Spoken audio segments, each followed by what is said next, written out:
Welcome to the Blur. Chapter 1. I am by birth a Genovese, and my family is one of the most distinguished of that republic. My ancestors had been for many years councillors and syndics, and my father had filled several public situations with honor and reputation. He was respected by all who knew him for his integrity and indefatigable attention to public business. He passed his younger days perpetually occupied by the affairs of his country. A variety of circumstances had prevented his marrying early, nor was it until the decline of life that he became a husband and the father of a family. As the circumstances of his marriage illustrate his character, I cannot refrain from relating them. One of his most intimate friends was a merchant who, from a flourishing state, fell, through numerous mischances, into poverty. This man, whose name was Beaufort, was of a proud and unbending disposition, and could not bear to live in poverty and oblivion in the same country where he had formerly been distinguished for his rank and magnificence. Having paid his debts, therefore, in the most honorable manner, he retreated with his daughter to the town of Lucerne, where he lived unknown and in wretchedness. My father loved Beaufort with the truest friendship, and was deeply grieved by his retreat in these unfortunate circumstances. He bitterly deplored the false pride which led his friend to a conduct so little worthy of the affection that united them. He lost no time in endeavoring to seek him out, with the hope of persuading him to begin the world again through his credit and assistance. Beaufort had taken effectual measures to conceal himself, and it was 10 months before my father discovered his abode. Overjoyed at this discovery, he hastened to the house, which was situated in a mean street near the Rus. But when he entered, misery and despair alone welcomed him. Beaufort had saved but a very small sum of money from the wreck of his fortunes, but it was sufficient to provide him with sustenance for some months, and in the meantime he hoped to procure some respectable employment in a merchant's house. The interval was, consequently, spent in inaction. His grief only became more deep and rankling when he had leisure for reflection, and at length it took so fast hold of his mind that at the end of 3 months he lay on a bed of sickness, incapable of any exertion. His daughter attended him with the greatest tenderness, but she saw with despair that their little fund was rapidly decreasing, and that there was no other prospect of support. But Caroline Beaufort possessed a mind of an uncommon mold, and her courage rose to support her in her adversity. She procured plain work, she plaited straw, and by various means contrived to earn a pittance scarcely sufficient to support life. Several months passed in this manner. Her father grew worse, her time was more entirely occupied in attending him,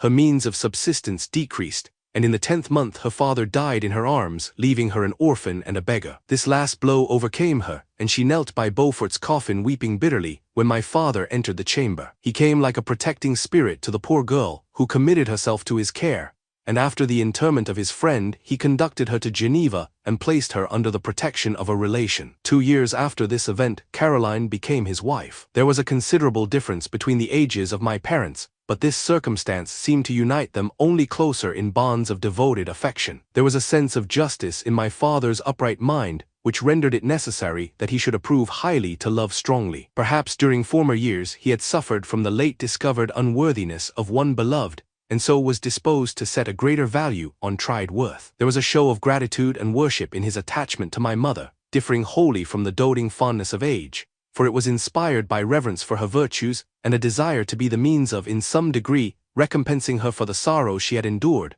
but which gave inexpressible grace to his behavior to her. Everything was made to yield to her wishes and her convenience. He strove to shelter her, as a fair exotic is sheltered by the gardener, from every rougher wind, and to surround her with all that could tend to excite pleasurable emotion in her soft and benevolent mind. Her health, and even the tranquillity of her hitherto constant spirit, had been shaken by what she had gone through. During the 2 years that had elapsed previous to their marriage, my father had gradually relinquished all his public functions, and immediately after their union they sought the pleasant climate of Italy, and the change of scene and interest attendant on a tour through that land of wonders, as a restorative for her weakened frame. From Italy they visited Germany and France. I, their eldest child, was born at Naples, and as an infant accompanied them in their rambles. I remained for several years their only child. Much as they were attached to each other, they seemed to draw inexhaustible stores of affection from a very mine of love to bestow them upon me. My mother's tender caresses and my father's smile of benevolent pleasure while regarding me are my first recollections. I was their plaything and their idol, and something better,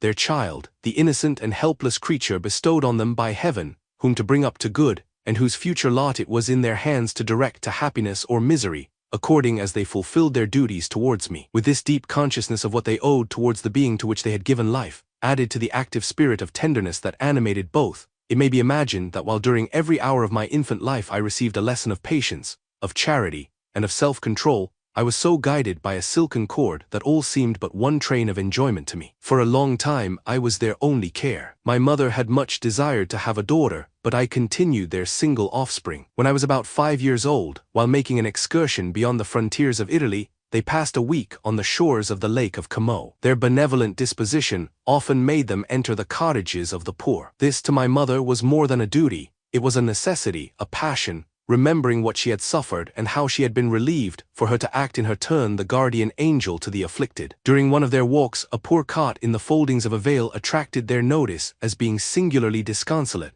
while the number of half-clothed children gathered about it spoke of penury in its worst shape. One day when my father had gone by himself to Milan, my mother, accompanied by me, visited this abode. She found a peasant and his wife hard-working, bent down by care and labor, distributing a scanty meal to 5 hungry babes. Among these there was one which attracted my mother far above all the rest. She appeared of a different stock. The 4 others were dark-eyed, hardy little vagrants. This child was thin and very fair. Her hair was the brightest living gold, and despite the poverty of her clothing, seemed to set a crown of distinction on her head. Her brow was clear and ample, her blue eyes cloudless, and her lips and the molding of her face so expressive of sensibility and sweetness that none could behold her without looking on her as of a distinct species, a being heaven-sent, and bearing a celestial stamp in all her features. The peasant woman, perceiving that my mother fixed eyes of wonder and admiration on this lovely girl, eagerly communicated her history. She was not her child, but the daughter of a Milanese nobleman. Her mother was a German, and had died on giving her birth. The infant had been placed with these good people to nurse. They were better off then. They had not been long married, and their eldest child was but just born. The father of their charge was one of those Italians nursed in the memory of the antique glory of Italy,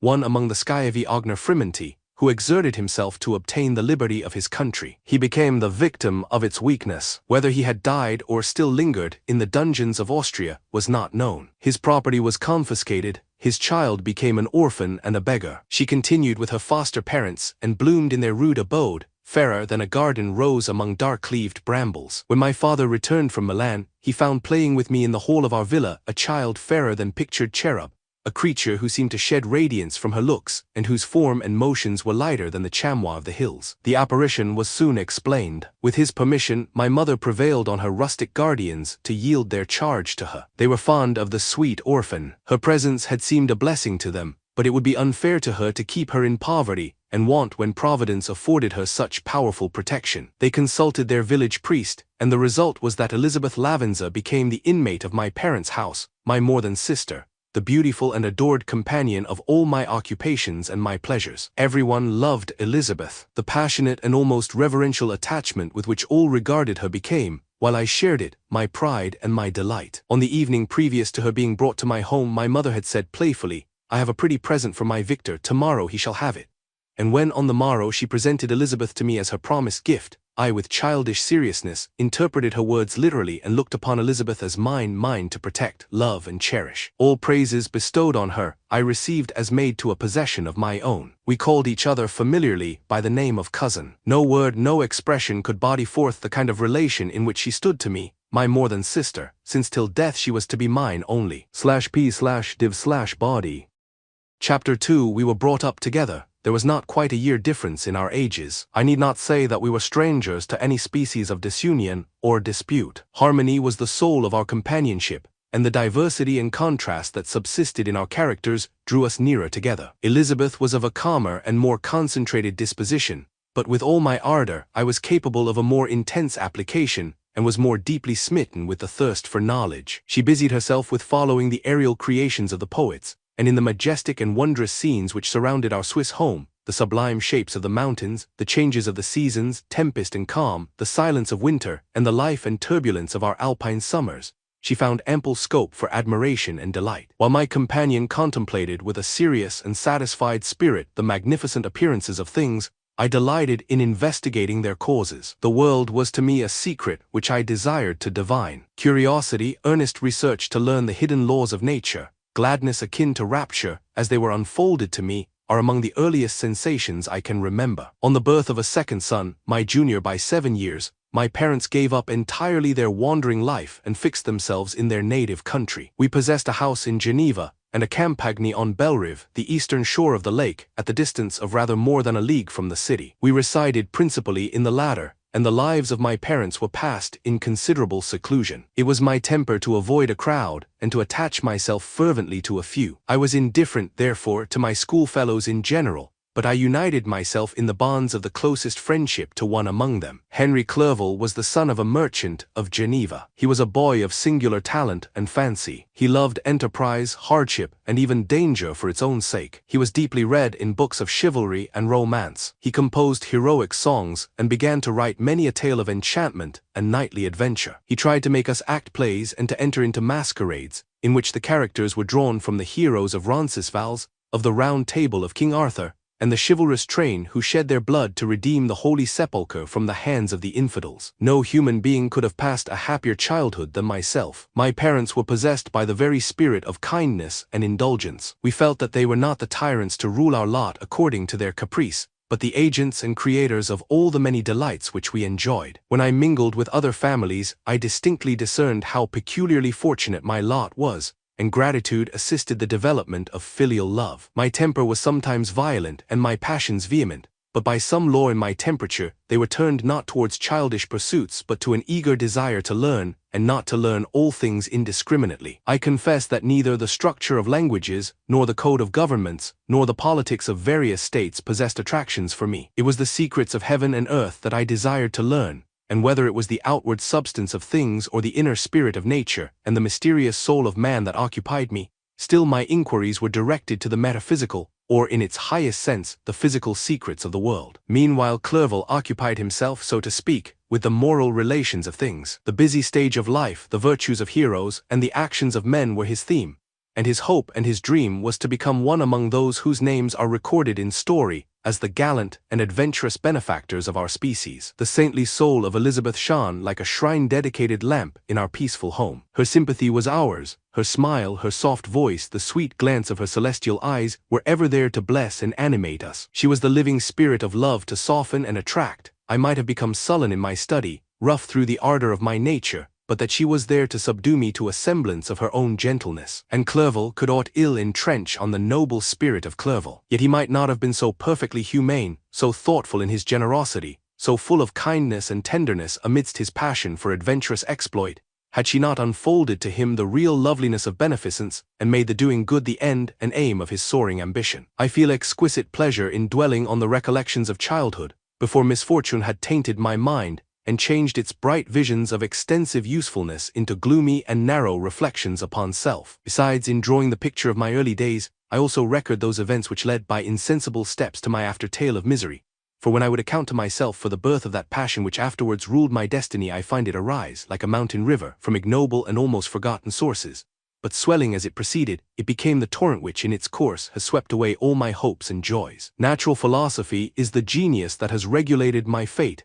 I desire, therefore, in this narration, to state those facts which led to my predilection for that science. When I was 13 years of age, we all went on a party of pleasure to the baths near Thonon. The inclemency of the weather obliged us to remain a day confined to the inn. In this house I chanced to find a volume of the works of Cornelius Agrippa. I opened it with apathy. The theory which he attempts to demonstrate and the wonderful facts which he relates soon changed this feeling into enthusiasm. A new light seemed to dawn upon my mind, and bounding with joy, I communicated my discovery to my father. My father looked carelessly at the title page of my book and said, "Ah, Cornelius Agrippa, my dear Victor, do not waste your time upon this, it is sad trash." If, instead of this remark, my father had taken the pains to explain to me that the principles of Agrippa had been entirely exploded, and that a modern system of science had been introduced which possessed much greater powers than the ancient, because the powers of the latter were chimerical, while those of the former were real and practical. Under such circumstances I should certainly have thrown Agrippa aside, and have contented my imagination, warmed as it was,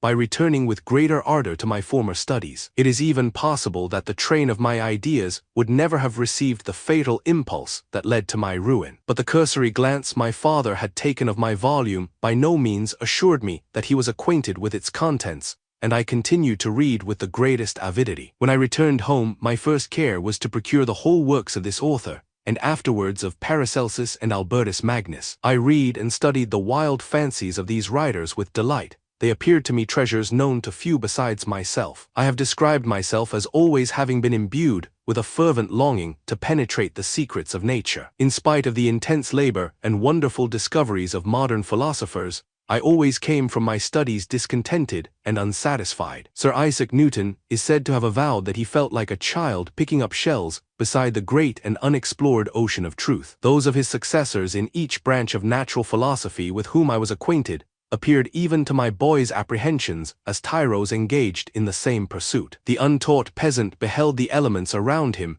and was acquainted with their practical uses. The most learned philosopher knew little more. He had partially unveiled the face of nature, but her immortal lineaments were still a wonder and a mystery. He might dissect, anatomize, and give names, but not to speak of a final cause. Causes in their secondary and tertiary grades were utterly unknown to him. I had gazed upon the fortifications and impediments that seemed to keep human beings from entering the citadel of nature, and rashly and ignorantly I had repined. But here were books, and here were men who had penetrated deeper and knew more. I took their word for all that they averred, and I became their disciple. It may appear strange that such should arise in the 18th century, but while I followed the routine of education in the schools of Geneva, I was, to a great degree, self-taught with regard to my favorite studies. My father was not scientific, and I was left to struggle with a child's blindness, added to a student's thirst for knowledge. Under the guidance of my new preceptors, I entered with the greatest diligence into the search of the philosopher's stone and the elixir of life, but the latter soon obtained my undivided attention. Wealth was an inferior object, but what glory would attend the discovery if I could banish disease from the human frame and render man invulnerable to any but a violent death. Nor were these my only visions. The raising of ghosts or devils was a promise liberally accorded by my favorite authors, the fulfillment of which I most eagerly sought, and if my incantations were always unsuccessful, I attributed the failure rather to my own inexperience and mistake than to a want of skill or fidelity in my instructors. And thus for a time I was occupied by exploded systems, mingling like an unadept 1,000 contradictory theories, and floundering desperately in a very slough of multifarious knowledge, guided by an ardent imagination and childish reasoning, till an accident again changed the current of my ideas. When I was about 15 years old, we had retired to our house near Bellerive, when we witnessed a most violent and terrible thunderstorm. It advanced from behind the mountains of Jura, and the thunder burst at once with frightful loudness from various quarters of the heavens. I remained while the storm lasted, watching its progress with curiosity and delight. As I stood at the door, on a sudden I beheld a stream of fire issue from an old and beautiful oak which stood about 20 yards from our house, and so soon as the dazzling light vanished, the oak had disappeared, and nothing remained but a blasted stump. When we visited it the next morning, we found the tree shattered in a singular manner. It was not splintered by the shock, but entirely reduced to thin ribbons of wood. I never beheld anything so utterly destroyed. Before this I was not unacquainted with the more obvious laws of electricity. On this occasion a man of great research in natural philosophy was with us, and excited by this catastrophe, he entered on the explanation of a theory which he had formed on the subject of electricity and galvanism, which was at once new and astonishing to me. All that he said threw greatly into the shade Cornelius Agrippa, Albertus Magnus, and Paracelsus, the lords of my imagination, but by some fatality, the overthrow of these men disinclined me to pursue my accustomed studies. It seemed to me as if nothing would or could ever be known. All that had so long engaged my attention suddenly grew despicable. By one of those caprices of the mind which we are perhaps most subject to in early youth, I at once gave up my former occupations, set down natural history and all its progeny as a deformed and abortive creation, and entertained the greatest disdain for a would-be science which could never even step within the threshold of real knowledge. In this mood of mind I betook myself to the mathematics and the branches of study appertaining to that science, as being built upon secure foundations, and so worthy of my consideration. Thus strangely are our souls constructed, and by such slight ligaments are we bound to prosperity or ruin. When I look back, it seems to me as if this almost miraculous change of inclination and will was the immediate suggestion of the guardian angel of my life, the last effort made by the spirit of preservation to avert the storm that was even then hanging in the stars and ready to envelop me. Her victory was announced by an unusual tranquility and gladness of soul, which followed the relinquishing of my ancient and latterly tormenting studies. It was thus that I was to be taught to associate evil with their prosecution, happiness with their disregard. It was a strong effort of the spirit of good, but it was ineffectual. Destiny was too potent, and her immutable laws had decreed my utter and terrible destruction. Chapter 3. When I had attained the age of 17, my parents resolved that I should become a student at the University of Ingolstadt. I had hitherto attended the schools of Geneva, but my father thought it necessary for the completion of my education that I should be made acquainted with other customs than those of my native country. My departure was therefore fixed at an early date, but before the day resolved upon could arrive, the first misfortune of my life occurred, an omen, as it were, of my future misery. Elizabeth had caught the scarlet fever, her illness was severe, and she was in the greatest danger. During her illness, many arguments had been urged to persuade my mother to refrain from attending upon her. She had at first yielded to our entreaties, but when she heard that the life of her favorite was menaced, she could no longer control her anxiety. She attended her sick. Her watchful attentions triumphed over the malignity of the distemper. Elizabeth was saved, but the consequences of this imprudence were fatal to her preserver. On the third day my mother sickened. Her fever was accompanied by the most alarming symptoms, and the looks of her medical attendants prognosticated the worst event. On her deathbed, the fortitude and benignity of this best of women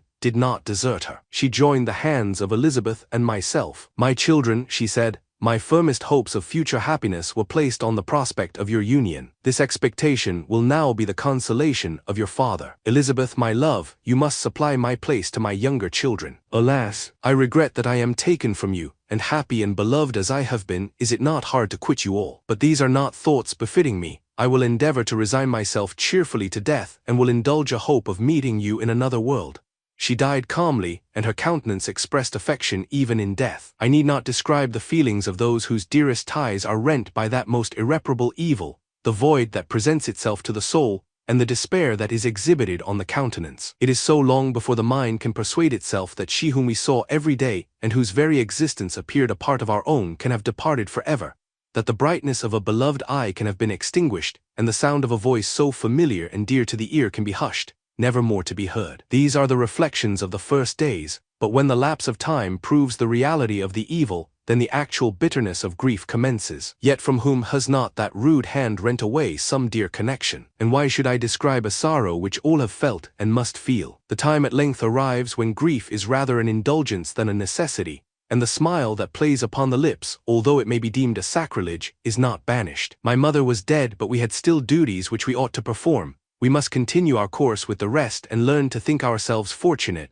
whilst one remains whom the spoiler has not seized. My departure for Ingolstadt, which had been deferred by these events, was now again determined upon. I obtained from my father a respite of some weeks. It appeared to me sacrilege so soon to leave the repose, akin to death, of the house of mourning, and to rush into the thick of life. I was new to sorrow, but it did not the less alarm me. I was unwilling to quit the sight of those that remained to me, and above all, I desired to see my sweet Elizabeth in some degree consoled. She indeed veiled her grief, and strove to act the comforter to us all. She looked steadily on life, and assumed its duties with courage and zeal. She devoted herself to those whom she had been taught to call her uncle and cousins. Never was she so enchanting as at this time, when she recalled the sunshine of her smiles and spent them upon us. She forgot even her own regret in her endeavors to make us forget. The day of my departure at length arrived. Clerval spent the last evening with us. He had endeavored to persuade his father to permit him to accompany me and to become my fellow student, but in vain. His father was a narrow-minded trader, and saw idleness and ruin in the aspirations and ambition of his son. Henry deeply felt the misfortune of being debarred from a liberal education. He said little, but when he spoke I read in his kindling eye, and in his animated glance, a restrained but firm resolve not to be chained to the miserable details of commerce. We sat late. We could not tear ourselves away from each other nor persuade ourselves to say the word farewell. It was said, and we retired under the pretense of seeking repose, each fancying that the other was deceived. But when at morning's dawn I descended to the carriage which was to convey me away, they were all there, my father again to bless me, Clerval to press my hand once more, my Elizabeth to renew her entreaties that I would write often, and to bestow the last feminine attentions on her playmate and friend. I threw myself into the chaise that was to convey me away, and indulged in the most melancholy reflections. I, who had ever been surrounded by amiable companions, continually engaged in endeavoring to bestow mutual pleasure, I was now alone. In the university whither I was going, I must form my own friends and be my own protector. My life had hitherto been remarkably secluded and domestic, and this had given me invincible repugnance to new countenances. I loved my brothers Elizabeth and Clerval. These were old familiar faces, but I believed myself totally unfitted for the company of strangers. Such were my reflections as I commenced my journey, but as I proceeded my spirits and hopes rose. I ardently desired the acquisition of knowledge. I had often, when at home, thought it hard to remain during my youth cooped up in one place, and had longed to enter the world and take my station among other human beings. Now my desires were complied with, and it would indeed have been folly to repent. I had sufficient leisure for these and many other reflections during my journey to Ingolstadt, which was long and fatiguing. At length the high white steeple of the town met my eyes. I alighted and was conducted to my solitary apartment to spend the evening as I pleased. The next morning I delivered my letters of introduction and paid a visit to some of the principal professors. Chance, or rather the evil influence, the angel of destruction, which asserted omnipotent sway over me from the moment I turned my reluctant steps from my father's door, led me first to M. Kremp, professor of natural philosophy. He was an uncouth man, but deeply imbued in the secrets of his science. He asked me several questions concerning my progress in the different branches of science appertaining to natural philosophy. I replied carelessly, and partly in contempt, mentioned the names of my alchemists as the principal authors I had studied. The professor stared. "Have you," he said, "really spent your time in studying such nonsense?" I replied in the affirmative. "Every minute," continued M. Kremp with warmth, "every instant that you have wasted on those books is utterly and entirely lost. You have burdened your memory with exploded systems and useless names. Good God, in what desert land have you lived, where no one was kind enough to inform you that these fancies which you have so greedily imbibed are 1,000 years old and as musty as they are ancient? I little expected, in this enlightened and scientific age, to find a disciple of Albertus Magnus and Paracelsus. My dear sir, you must begin your studies entirely anew." So saying, he stepped aside and wrote down a list of several books treating of natural philosophy which he desired me to procure, and dismissed me after mentioning that in the beginning of the following week he intended to commence a course of lectures upon natural philosophy in its general relations, and that M. Waldman, a fellow professor, would lecture upon chemistry the alternate days that he omitted. I returned home not disappointed, for I have said that I had long considered those authors useless whom the professor reprobated, but I returned not at all the more inclined to recur to these studies in any shape. M. Kremp was a little squat man with a gruff voice and a repulsive countenance. The teacher, therefore, did not prepossess me in favor of his pursuits. In rather a too philosophical and connected a strain, perhaps, I have given an account of the conclusions I had come to concerning them in my early years. As a child I had not been content with the results promised by the modern professors of natural science, with a confusion of ideas only to be accounted for by my extreme youth and my want of a guide on such matters. I had retroceded the steps of knowledge along the paths of time, and exchanged the discoveries of recent inquirers for the dreams of forgotten alchemists. Besides, I had a contempt for the uses of modern natural philosophy. It was very different when the masters of the science sought immortality and power. Such views, although futile, were grand. But now the scene was changed. The ambition of the inquirer seemed to limit itself to the annihilation of those visions on which my interest in science was chiefly founded. I was required to exchange chimeras of boundless grandeur for realities of little worth. Such were my reflections during the first 2 or 3 days of my residence at Ingolstadt, which were chiefly spent in becoming acquainted with the localities and the principal residents in my new abode. But as the ensuing week commenced, I thought of the information which M. Kremp had given me concerning the lectures, and although I could not consent to go and hear that little conceited fellow deliver sentences out of a pulpit, I recollected what he had said of M. Waldman, whom I had never seen, as he had hitherto been out of town. Partly from curiosity and partly from idleness, I went into the lecturing room which M. Waldman entered shortly after. This professor was very unlike his colleague. He appeared about 50 years of age, but with an aspect expressive of the greatest benevolence. A few grey hairs covered his temples, but those at the back of his head were nearly black. His person was short but remarkably erect, and his voice the sweetest I had ever heard. He began his lecture by a recapitulation of the history of chemistry and the various improvements made by different men of learning, pronouncing with fervor the names of the most distinguished discoverers. He then took a cursory view of the present state of the science and explained many of its elementary terms. After having made a few preparatory experiments, he concluded with a panegyric upon modern chemistry, the terms of which I shall never forget. The ancient teachers of this science, said he, promised impossibilities and performed nothing. The modern masters promise very little. They know that metals cannot be transmuted, and that the elixir of life is a chimera, but these philosophers, whose hands seem only made to dabble in dirt, and their eyes to pore over the microscope or crucible, have indeed performed miracles. They penetrate into the recesses of nature, and show how she works in her hiding places. They ascend into the heavens, they have discovered how the blood circulates and the nature of the air we breathe. They have acquired new and almost unlimited powers. They can command the thunders of heaven, mimic the earthquake, and even mock the invisible world with its own shadows. Such were the professor's words, rather let me say such the words of the fate, announced to destroy me. As he went on, I felt as if my soul were grappling with a palpable enemy. One by one the various keys were touched which formed the mechanism of my being. Chord after chord was sounded, and soon my mind was filled with one thought, one conception, one purpose. So much has been done, exclaimed the soul of Frankenstein. More, far more will I achieve. Treading in the steps already marked, I will pioneer a new way, explore unknown powers, and unfold to the world the deepest mysteries of creation. I closed not my eyes that night. My internal being was in a state of insurrection and turmoil. I felt that order would thence arise, but I had no power to produce it. By degrees, after the morning's dawn, sleep came. I awoke, and my yesternight's thoughts were as a dream. There only remained a resolution to return to my ancient studies, and to devote myself to a science for which I believed myself to possess a natural talent. On the same day I paid M. Waldman a visit. His manners in private were even more mild and attractive than in public,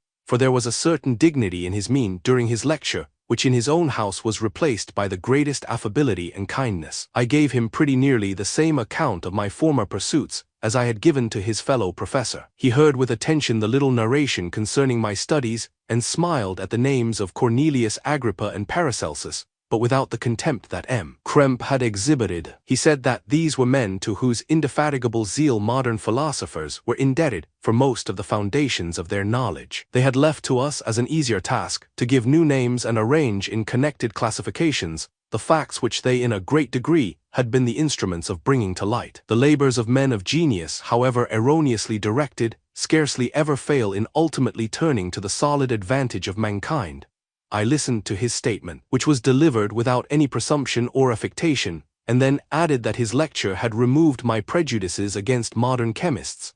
I expressed myself in measured terms, with the modesty and deference due from a youth to his instructor, without letting escape. Inexperience in life would have made me ashamed any of the enthusiasm which stimulated my intended labors. I requested his advice concerning the books I ought to procure. I am happy, said M. Waldman, to have gained a disciple, and if your application equals your ability, I have no doubt of your success. Chemistry is that branch of natural philosophy in which the greatest improvements have been and may be made. It is on that account that I have made it my peculiar study, but at the same time, I have not neglected the other branches of science. A man would make but a very sorry chemist if he attended to that department of human knowledge alone. If your wish is to become really a man of science and not merely a petty experimentalist, I should advise you to apply to every branch of natural philosophy, including mathematics. He then took me into his laboratory and explained to me the uses of his various machines, instructing me as to what I ought to procure and promising me the use of his own, when I should have advanced far enough in the science not to derange their mechanism. He also gave me the list of books which I had requested, and I took my leave. Thus ended a day memorable to me. It decided my future destiny. /p/div/body. Chapter 4. From this day natural philosophy, and particularly chemistry, in the most comprehensive sense of the term, became nearly my sole occupation. I read with ardor those works, so full of genius and discrimination, which modern inquirers have written on these subjects. I attended the lectures and cultivated the acquaintance of the men of science of the university, and I found even in M. Krempe a great deal of sound sense and real information, combined, it is true, with a repulsive physiognomy and manners, but not on that account the less valuable. In M. Waldman I found a true friend. His gentleness was never tinged by dogmatism, and his instructions were given with an air of frankness and good nature that banished every idea of pedantry. In 1,000 ways he smoothed for me the path of knowledge, and made the most abstruse inquiries clear and facile to my apprehension. My application was at first fluctuating and uncertain. It gained strength as I proceeded, and soon became so ardent and eager that the stars often disappeared in the light of morning whilst I was yet engaged in my laboratory. As I applied so closely, it may be easily conceived that my progress was rapid. My ardor was indeed the astonishment of the students, and my proficiency that of the masters. Professor Kremp often asked me, with a sly smile, how Cornelius Agrippa went on, whilst M. Waldman expressed the most heartfelt exultation in my progress. 2 years passed in this manner, during which I paid no visit to Geneva, but was engaged, heart and soul, in the pursuit of some discoveries which I hoped to make. None but those who have experienced them can conceive of the enticements of science. In other studies you go as far as others have gone before you, and there is nothing more to know. But in a scientific pursuit there is continual food for discovery and wonder. Mind of moderate capacity which closely pursues one study must infallibly arrive at great proficiency in that study. And I, who continually sought the attainment of one object of pursuit and was solely wrapped up in this, improved so rapidly that at the end of 2 years I made some discoveries in the improvement of some chemical instruments, which procured me great esteem and admiration at the university. When I had arrived at this point, and had become as well acquainted with the theory and practice of natural philosophy as depended on the lessons of any of the professors at Ingolstadt, my residence there being no longer conducive to my improvements, I thought of returning to my friends and my native town, when an incident happened that protracted my stay. One of the phenomena which had peculiarly attracted my attention was the structure of the human frame, and indeed, any animal endued with life. Whence I often asked myself, did the principle of life proceed? It was a bold question, and one which has ever been considered as a mystery.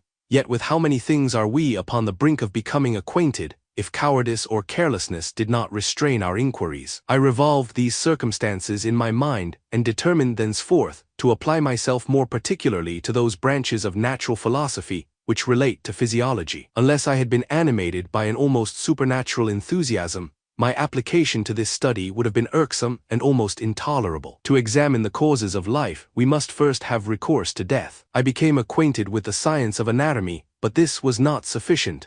I must also observe the natural decay and corruption of the human body. In my education, my father had taken the greatest precautions that my mind should be impressed with no supernatural horrors. I do not ever remember to have trembled at a tale of superstition, or to have feared the apparition of a spirit. Darkness had no effect upon my fancy, and a churchyard was to me merely the receptacle of bodies deprived of life, which, from being the seat of beauty and strength, had become food for the worm. Now I was led to examine the cause and progress of this decay, and forced to spend days and nights in vaults and charnel houses. My attention was fixed upon every object the most insupportable to the delicacy of the human feelings. I saw how the fine form of man was degraded and wasted. I beheld the corruption of death succeed to the blooming cheek of life. I saw how the worm inherited the wonders of the eye and brain. I paused, examining and analyzing all the minutiae of causation, as exemplified in the change from life to death, and death to life, until from the midst of this darkness a sudden light broke in upon me, a light so brilliant and wondrous, yet so simple, that while I became dizzy with the immensity of the prospect which it illustrated, I was surprised that among so many men of genius who had directed their inquiries towards the same science, that I alone should be reserved to discover so astonishing a secret. Remember, I am not recording the vision of a madman. The sun does not more certainly shine in the heavens than that which I now affirm is true. Some miracle might have produced it, yet the stages of the discovery were distinct and probable. After days and nights of incredible labor and fatigue, I succeeded in discovering the cause of generation and life. Nay more, I became myself capable of bestowing animation upon lifeless matter. The astonishment which I had at first experienced on this discovery soon gave place to delight and rapture. After so much time spent in painful labor, to arrive at once at the summit of my desires was the most gratifying consummation of my toils. But this discovery was so great and overwhelming that all the steps by which I had been progressively led to it were obliterated, and I beheld only the result. What had been the study and desire of the wisest men since the creation of the world was now within my grasp. Not that like a magic scene, it all opened upon me at once. The information I had obtained was of a nature rather to direct my endeavors so soon as I should point them towards the object of my search, than to exhibit that object already accomplished. I was like the Arabian who had been buried with the dead and found a passage to life, aided only by one glimmering and seemingly ineffectual light. I see by your eagerness and the wonder and hope which your eyes express, my friend, that you expect to be informed of the secret with which I am acquainted. That cannot be. Listen patiently until the end of my story, and you will easily perceive why I am reserved upon that subject. I will not lead you on, unguarded and ardent as I then was, to your destruction and infallible misery. Learn from me, if not by my precepts, at least by my example, how dangerous is the acquirement of knowledge, and how much happier that man is who believes his native town to be the world, than he who aspires to become greater than his nature will allow. When I found so astonishing a power placed within my hands, I hesitated a long time concerning the manner in which I should employ it. Although I possessed the capacity of bestowing animation, yet to prepare a frame for the reception of it, with all its intricacies of fibers, muscles, and veins, still remained a work of inconceivable difficulty and labor. I doubted at first whether I should attempt the creation of a being like myself, or one of simpler organization. But my imagination was too much exalted by my first success to permit me to doubt of my ability to give life to an animal as complex and wonderful as man. The materials at present within my command hardly appeared adequate to so arduous an undertaking, but I doubted not that I should ultimately succeed. I prepared myself for a multitude of reverses. My operations might be incessantly baffled, and at last my work be imperfect, yet when I considered the improvement which every day takes place in science and mechanics, I was encouraged to hope my present attempts would at least lay the foundations of future success. Nor could I consider the magnitude and complexity of my plan as any argument of its impracticability. It was with these feelings that I began the creation of a human being. As the minuteness of the parts formed a great hindrance to my speed, I resolved, contrary to my first intention, to make the being of a gigantic stature, that is to say, about 8 feet in height and proportionably large. After having formed this determination, and having spent some months in successfully collecting and arranging my materials, I began. No one can conceive the variety of feelings which bore me onwards, like a hurricane, in the first enthusiasm of success. Life and death appeared to me ideal bounds which I should first break through, and pour a torrent of light into our dark world. A new species would bless me as its creator and source. Many happy and excellent natures would owe their being to me. No father could claim the gratitude of his child so completely as I should deserve theirs. Pursuing these reflections, I thought that if I could bestow animation upon lifeless matter, I might in process of time, although I now found it impossible, renew life where death had apparently devoted the body to corruption. These thoughts supported my spirits while I pursued my undertaking with unremitting ardor. My cheek had grown pale with study, and my person had become emaciated with confinement. Sometimes, on the very brink of certainty, I failed, yet still I clung to the hope which the next day or the next hour might realize. One secret which I alone possessed was the hope to which I had dedicated myself, and the moon gazed on my midnight labors, while with unrelaxed and breathless eagerness I pursued nature to her hiding places. Who shall conceive the horrors of my secret toil, as I dabbled among the unhallowed damps of the grave, or tortured the living animal to animate the lifeless clay? My limbs now tremble and my eyes swim with the remembrance, but then a resistless and almost frantic impulse urged me forward. I seemed to have lost all soul or sensation but for this one pursuit. It was indeed but a passing trance, that only made me feel with renewed acuteness so soon as, the unnatural stimulus ceasing to operate, I had returned to my old habits. I collected bones from charnel houses and disturbed, with profane fingers, the tremendous secrets of the human frame. In a solitary chamber, or rather cell at the top of the house, and separated from all the other apartments by a gallery and staircase, I kept my workshop of filthy creation. My eyeballs were starting from their sockets in attending to the details of my employment. The dissecting room and the slaughterhouse furnished many of my materials, and often did my human nature turn with loathing from my occupation.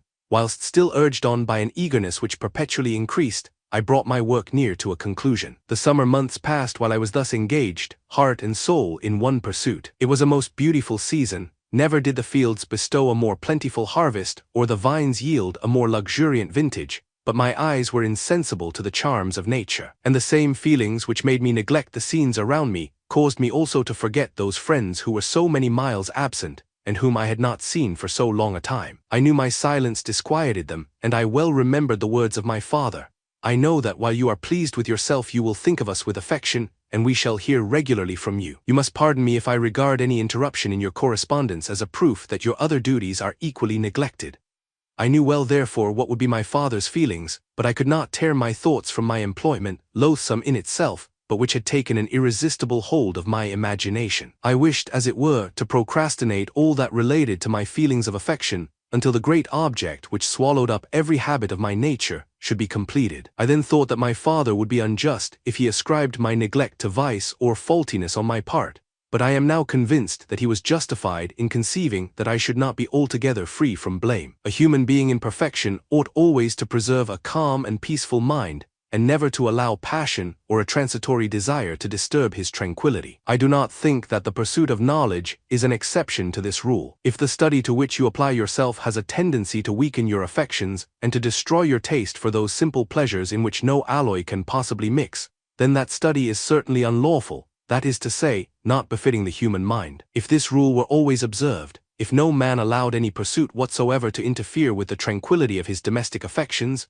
Greece had not been enslaved, Caesar would have spared his country, America would have been discovered more gradually, and the empires of Mexico and Peru had not been destroyed. But I forget that I am moralizing in the most interesting part of my tale, and your looks remind me to proceed. My father made no reproach in his letters, and only took notice of my silence by inquiring into my occupations more particularly than before. Winter, spring, and summer passed away during my labors, but I did not watch the blossom or the expanding leaves, sights which before always yielded me supreme delight, so deeply was I engrossed in my occupation. The leaves of that year had withered before my work drew near to a close, and now every day showed me more plainly how well I had succeeded. But my enthusiasm was checked by my anxiety, and I appeared rather like one doomed by slavery to toil in the mines, or any other unwholesome trade than an artist occupied by his favorite employment. Every night I was oppressed by a slow fever, and I became nervous to a most painful degree. The fall of a leaf startled me, and I shunned my fellow creatures as if I had been guilty of a crime. Sometimes I grew alarmed at the wreck I perceived that I had become. The energy of my purpose alone sustained me. My labors would soon end, and I believed that exercise and amusement would then drive away incipient disease, and I promised myself both of these when my creation should be complete. /p/div/body. Chapter 5. It was on a dreary night of November that I beheld the accomplishment of my toils. With an anxiety that almost amounted to agony, I collected the instruments of life around me, that I might infuse a spark of being into the lifeless thing that lay at my feet. It was already 1 in the morning, the rain pattered dismally against the panes, and my candle was nearly burnt out when, by the glimmer of the half-extinguished light, I saw the dull yellow eye of the creature open. It breathed hard, and a convulsive motion agitated its limbs. How can I describe my emotions at this catastrophe, or how delineate the wretch whom, with such infinite pains and care I had endeavored to form? His limbs were in proportion, and I had selected his features as beautiful. Beautiful! Great God! His yellow skin scarcely covered the work of muscles and arteries beneath. His hair was of a lustrous black and flowing, his teeth of a pearly whiteness. But these luxuriances only formed a more horrid contrast with his watery eyes, that seemed almost of the same color as the dun-white sockets in which they were set, his shriveled complexion and straight black lips. The different accidents of life are not so changeable as the feelings of human nature. I had worked hard for nearly 2 years, for the sole purpose of infusing life into an inanimate body. For this I had deprived myself of rest and health. I had desired it with an ardor that far exceeded moderation. But now that I had finished, the beauty of the dream vanished, and breathless horror and disgust filled my heart. Unable to endure the aspect of the being I had created, I rushed out of the room and continued a long time traversing my bedchamber, unable to compose my mind to sleep. At length lassitude succeeded to the tumult I had before endured, and I threw myself on the bed in my clothes, endeavoring to seek a few moments of forgetfulness. But it was in vain. I slept indeed, but I was disturbed by the wildest dreams. I thought I saw Elizabeth, in the bloom of health, walking in the streets of Ingolstadt. Delighted and surprised, I embraced her, but as I imprinted the first kiss on her lips they became livid with the hue of death.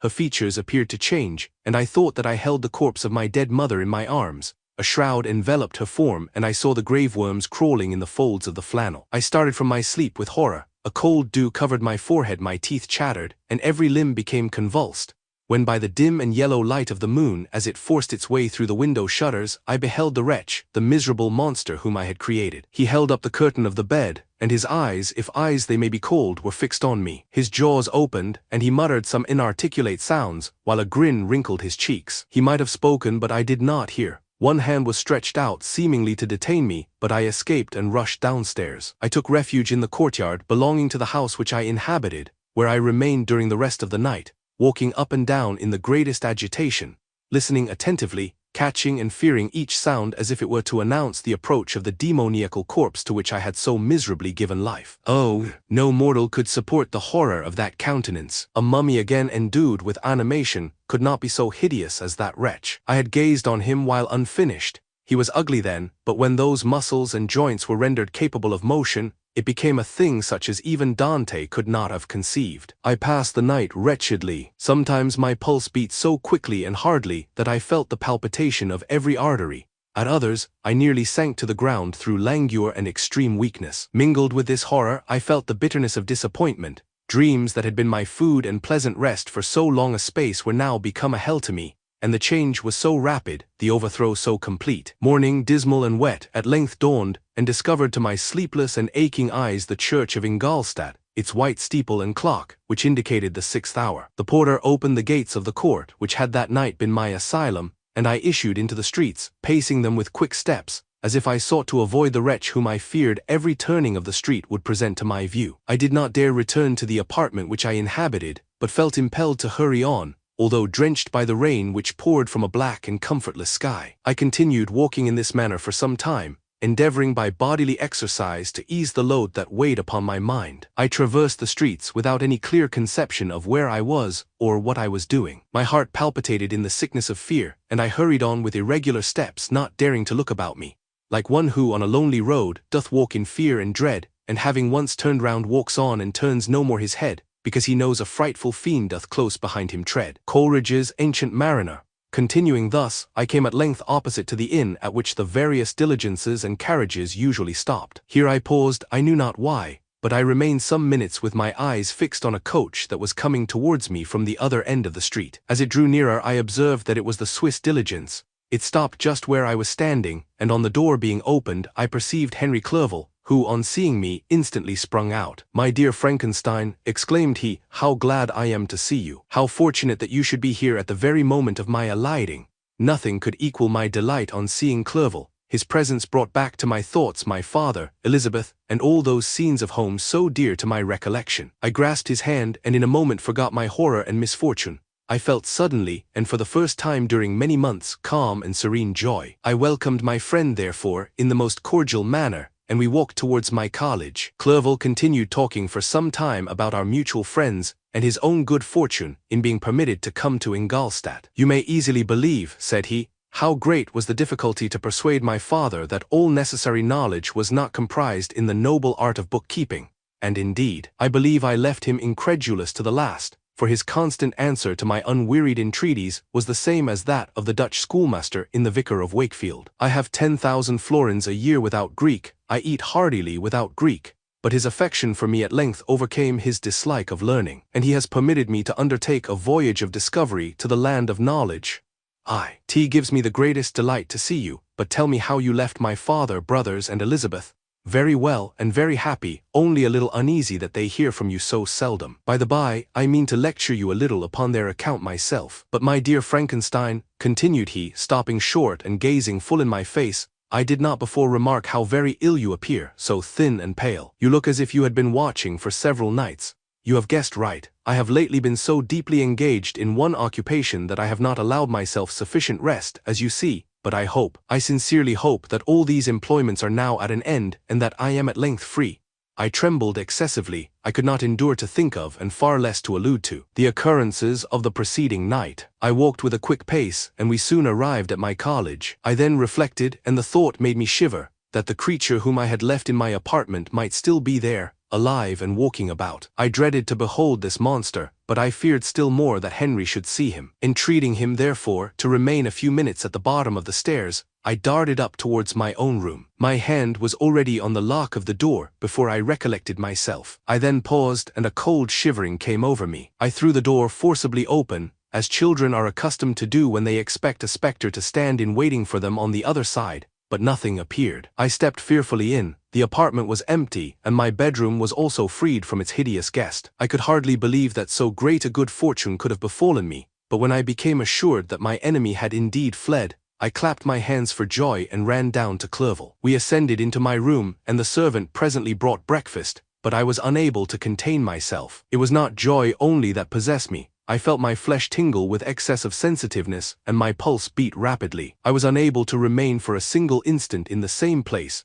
I jumped over the chairs, clapped my hands, and laughed aloud. Clerval at first attributed my unusual spirits to joy on his arrival, but when he observed me more attentively, he saw a wildness in my eyes for which he could not account, and my loud, unrestrained, heartless laughter frightened and astonished him. "My dear Victor," cried he, "what for God's sake is the matter? Do not laugh in that manner. How ill you are! What is the cause of all this?" "Do not ask me," cried I, putting my hands before my eyes, for I thought I saw the dreaded spectre glide into the room. "He can tell." "Oh, save me! Save me!" I imagined that the monster seized me. I struggled furiously and fell down in a fit. Poor Clerval! What must have been his feelings? A meeting which he anticipated with such joy, so strangely turned to bitterness. But I was not the witness of his grief, for I was lifeless and did not recover my senses for a long, long time. This was the commencement of a nervous fever, which confined me for several months. During all that time Henry was my only nurse. I afterwards learned that, knowing my father's advanced age and unfitness for so long a journey, and how wretched my sickness would make Elizabeth, he spared them this grief by concealing the extent of my disorder. He knew that I could not have a more kind and attentive nurse than himself, and firm in the hope he felt of my recovery, he did not doubt that, instead of doing harm, he performed the kindest action that he could towards them. But I was in reality very ill, and surely nothing but the unbounded and unremitting attentions of my friend could have restored me to life. The form of the monster on whom I had bestowed existence was forever before my eyes, and I raved incessantly concerning him. Doubtless my words surprised Henry. He at first believed them to be the wanderings of my disturbed imagination, but the pertinacity with which I continually recurred to the same subject persuaded him that my disorder indeed owed its origin to some uncommon and terrible event. By very slow degrees, and with frequent relapses that alarmed and grieved my friend, I recovered. I remember the first time I became capable of observing outward objects with any kind of pleasure. I perceived that the fallen leaves had disappeared, and that the young buds were shooting forth from the trees that shaded my window. It was a divine spring, and the season contributed greatly to my convalescence. I felt also sentiments of joy and affection revive in my bosom. My gloom disappeared, and in a short time I became as cheerful as before I was attacked by the fatal passion. "Dearest Clerval," exclaimed I, "how kind, how very good you are to me. This whole winter, instead of being spent in study, as you promised yourself, has been consumed in my sick room. How shall I ever repay you? I feel the greatest remorse for the disappointment of which I have been the occasion, but you will forgive me. You will repay me entirely if you do not discompose yourself, but get well as fast as you can, and since you appear in such good spirits I may speak to you on one subject, may I not?" I trembled. One subject? What could it be? Could he allude to an object on whom I dared not even think? "Compose yourself," said Clerval, who observed my change of color. "I will not mention it if it agitates you, but your father and cousin would be very happy if they received a letter from you in your own handwriting. They hardly know how ill you have been and are uneasy at your long silence. Is that all, my dear Henry? How could you suppose that my first thought would not fly towards those dear, dear friends whom I love and who are so deserving of my love? If this is your present temper, my friend, you will perhaps be glad to see a letter that has been lying here some days for you. It is from your cousin, I believe." Chapter 6. Clerval then put the following letter into my hands. It was from my own Elizabeth. "My dearest cousin, you have been ill, very ill, and even the constant letters of dear kind Henry are not sufficient to reassure me on your account. You are forbidden to write, to hold a pen. Yet one word from you, dear Victor, is necessary to calm our apprehensions. For a long time I have thought that each post would bring this line, and my persuasions have restrained my uncle from undertaking a journey to Ingolstadt. I have prevented his encountering the inconveniences and perhaps dangers of so long a journey, yet how often have I regretted not being able to perform it myself. I figure to myself that the task of attending on your sick has devolved on some mercenary old nurse, who could never guess your wishes nor minister to them with the care and affection of your poor cousin. Yet that is over now. Clerval writes that indeed you are getting better. I eagerly hope that you will confirm this intelligence soon in your own handwriting. Get well and return to us. You will find a happy, cheerful home and friends who love you dearly. Your father's health is vigorous, and he asks but to see you, but to be assured that you are well, and not a care will ever cloud his benevolent countenance. How pleased you would be to remark the improvement of our Ernest. He is now 16 and full of activity and spirit. He is desirous to be a true Swiss and to enter into foreign service, but we cannot part with him, at least until his elder brother returns to us. My uncle is not pleased with the idea of a military career in a distant country, but Ernest never had your powers of application. He looks upon study as an odious fetter. His time is spent in the open air, climbing the hills or rowing on the lake. I fear that he will become an idler, unless we yield the point and permit him to enter on the profession which he has selected. Little alteration, except the growth of our dear children, has taken place since you left us. The blue lake and snow-clad mountains, they never change, and I think our placid home and our contented hearts are regulated by the same immutable laws. My trifling occupations take up my time and amuse me, and I am rewarded for any exertions by seeing none but happy, kind faces around me. Since you left us, but one change has taken place in our little household. Do you remember on what occasion Justine Moritz entered our family? Probably you do not. I will relate her history, therefore, in a few words. Chapter 6. Clerval then put the following letter into my hands. It was from my own Elizabeth. My dearest cousin, you have been ill, very ill, and even the constant letters of dear kind Henry are not sufficient to reassure me on your account. You are forbidden to write, to hold a pen, yet one word from you, dear Victor, is necessary to calm our apprehensions. For a long time I have thought that each post would bring this line, and my persuasions have restrained my uncle from undertaking a journey to Ingolstadt. I have prevented his encountering the inconveniences and perhaps dangers of so long a journey. Yet how often have I regretted not being able to perform it myself. I figure to myself that the task of attending on your sick has devolved on some mercenary old nurse, who could never guess your wishes nor minister to them with the care and affection of your poor cousin. Yet that is over now. Clerval writes that indeed you are getting better. I eagerly hope that you will confirm this intelligence soon in your own handwriting. Get well and return to us. You will find a happy, cheerful home and friends who love you dearly. Your father's health is vigorous, and he asks but to see you, but to be assured that you are well, and not a care will ever cloud his benevolent countenance. How pleased you would be to remark the improvement of our Ernest. He is now 16 and full of activity and spirit. He is desirous to be a true Swiss and to enter into foreign service, but we cannot part with him, at least until his elder brother returns to us. My uncle is not pleased with the idea of a military career in a distant country,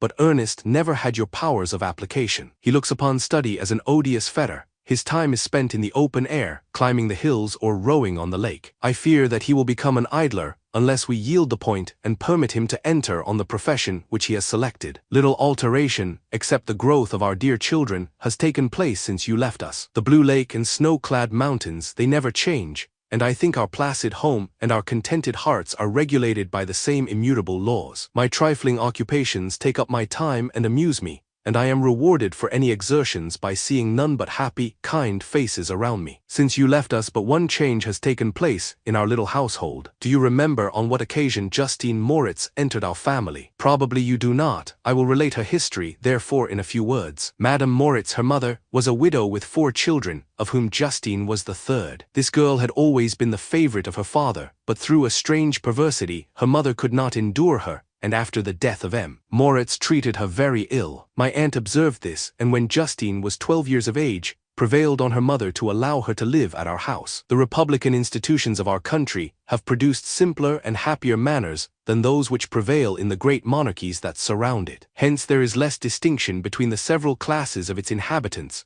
and the lower orders, being neither so poor nor so despised, their manners are more refined and moral. A servant in Geneva does not mean the same thing as a servant in France and England. Justine, thus received in our family, learned the duties of a servant, a condition which, in our fortunate country, does not include the idea of ignorance and a sacrifice of the dignity of a human being. Justine, you may remember, was a great favorite of yours, and I recollect you once remarked that if you were in an ill humor, one glance from Justine could dissipate it, for the same reason that Ariosto gives concerning the beauty of Angelica. She looked so frank-hearted and happy. My aunt conceived a great attachment for her, by which she was induced to give her an education superior to that which she had at first intended. This benefit was fully repaid. Justine was the most grateful little creature in the world. I do not mean that she made any professions. I never heard one pass her lips, but you could see by her eyes that she almost adored her protectress. Although her disposition was gay and in many respects inconsiderate, yet she paid the greatest attention to every gesture of my aunt. She thought her the model of all excellence and endeavored to imitate her phraseology and manners, so that even now she often reminds me of her. When my dearest aunt died, everyone was too much occupied in their own grief to notice poor Justine, who had attended her during her illness with the most anxious affection. Poor Justine was very ill, but other trials were reserved for her. One by one her brothers and sister died, and her mother, with the exception of her neglected daughter, was left childless. The conscience of the woman was troubled. She began to think that the deaths of her favorites was a judgment from heaven to chastise her partiality. She was a Roman Catholic, and I believe her confessor confirmed the idea which she had conceived. Accordingly, a few months after your departure for Ingolstadt, Justine was called home by her repentant mother. Poor girl! She wept when she quitted our house. She was much altered since the death of my aunt. Grief had given softness and a winning mildness to her manners which had before been remarkable for vivacity. Nor was her residence at her mother's house of a nature to restore her gaiety. The poor woman was very vacillating in her repentance. She sometimes begged Justine to forgive her unkindness, but much oftener accused her of having caused the deaths of her brothers and sister. Perpetual fretting at length threw Madame Moritz into a decline, which at first increased her irritability, but she is now at peace forever. She died on the first approach of cold weather, at the beginning of this last winter. Justine has just returned to us, and I assure you I love her tenderly. She is very clever and gentle, and extremely pretty. As I mentioned before, her mien and her expression continually remind me of my dear aunt. I must say also a few words to you, my dear cousin, of little darling William. I wish you could see him. He is very tall of his age, with sweet laughing blue eyes, dark eyelashes and curling hair. When he smiles, 2 little dimples appear on each cheek, which are rosy with health. He has already had 1 or 2 little wives, but Louisa Byron is his favorite, a pretty little girl of 5 years of age. Now, dear Victor, I dare say you wish to be indulged in a little gossip concerning the good people of Geneva. The pretty Miss Mansfield has already received the congratulatory visits on her approaching marriage with a young Englishman, John Melbourne-esque. Her ugly sister, Manon, married M. Duvier, the rich banker, last autumn. Your favorite schoolfellow, Louis Manoir, has suffered several misfortunes since the departure of Clerval from Geneva, but he has already recovered his spirits, and is reported to be on the point of marrying a lively pretty Frenchwoman, Madame Tavernier. She is a widow and much older than Manoir, but she is very much admired and a favorite with everybody. I have written myself into better spirits, dear cousin, but my anxiety returns upon me as I conclude. Write, dearest Victor, 1 line, 1 word will be a blessing to us. 10,000 thanks to Henry for his kindness, his affection, and his many letters. We are sincerely grateful. Adieu. My cousin, take care of yourself, and I entreat you write. Elizabeth Lavenza. Geneva, March 18th, 17. Dear, dear Elizabeth, I exclaimed when I had read her letter, I will write instantly and relieve them from the anxiety they must feel.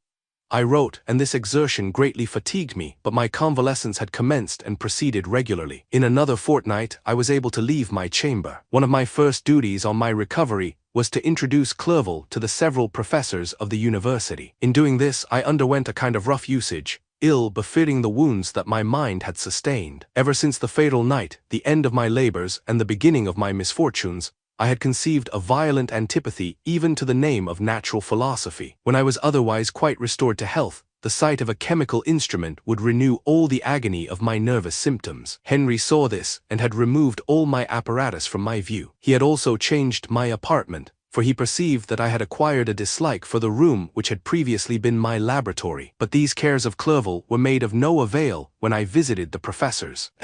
Waldman inflicted torture when he praised, with kindness and warmth, the astonishing progress I had made in the sciences. He soon perceived that I disliked the subject, but not guessing the real cause, he attributed my feelings to modesty, and changed the subject from my improvement to the science itself, with a desire, as I evidently saw, of drawing me out. What could I do? He meant to please, and he tormented me. I felt as if he had placed carefully, 1 by 1, in my view those instruments which were to be afterwards used in putting me to a slow and cruel death. I writhed under his words, yet dared not exhibit the pain I felt. Clerval, whose eyes and feelings were always quick in discerning the sensations of others, declined the subject, alleging in excuse his total ignorance, and the conversation took a more general turn. I thanked my friend from my heart, but I did not speak. I saw plainly that he was surprised, but he never attempted to draw my secret from me.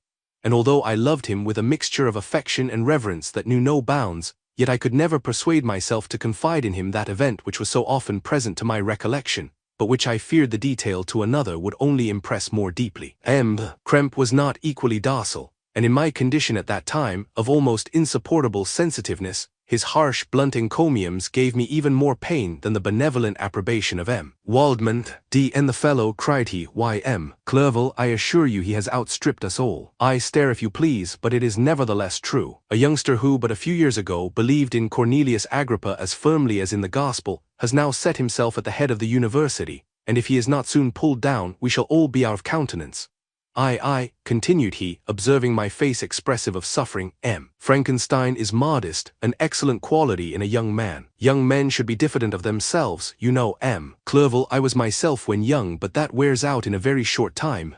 Kremp had now commenced an eulogy on himself, which happily turned the conversation from a subject that was so annoying to me. Clerval had never sympathized in my tastes for natural science, and his literary pursuits differed wholly from those which had occupied me. He came to the university with the design of making himself complete master of the Oriental languages, and thus he should open a field for the plan of life he had marked out for himself. Resolved to pursue no inglorious career, he turned his eyes toward the east, as affording scope for his spirit of enterprise. The Persian, Arabic, and Sanskrit languages engaged his attention, and I was easily induced to enter on the same studies. Idleness had ever been irksome to me, and now that I wished to fly from reflection and hated my former studies, I felt great relief in being the fellow pupil with my friend, and found not only instruction but consolation in the works of the Orientalists. I did not, like him, attempt a critical knowledge of their dialects, for I did not contemplate making any other use of them than temporary amusement. I read merely to understand their meaning,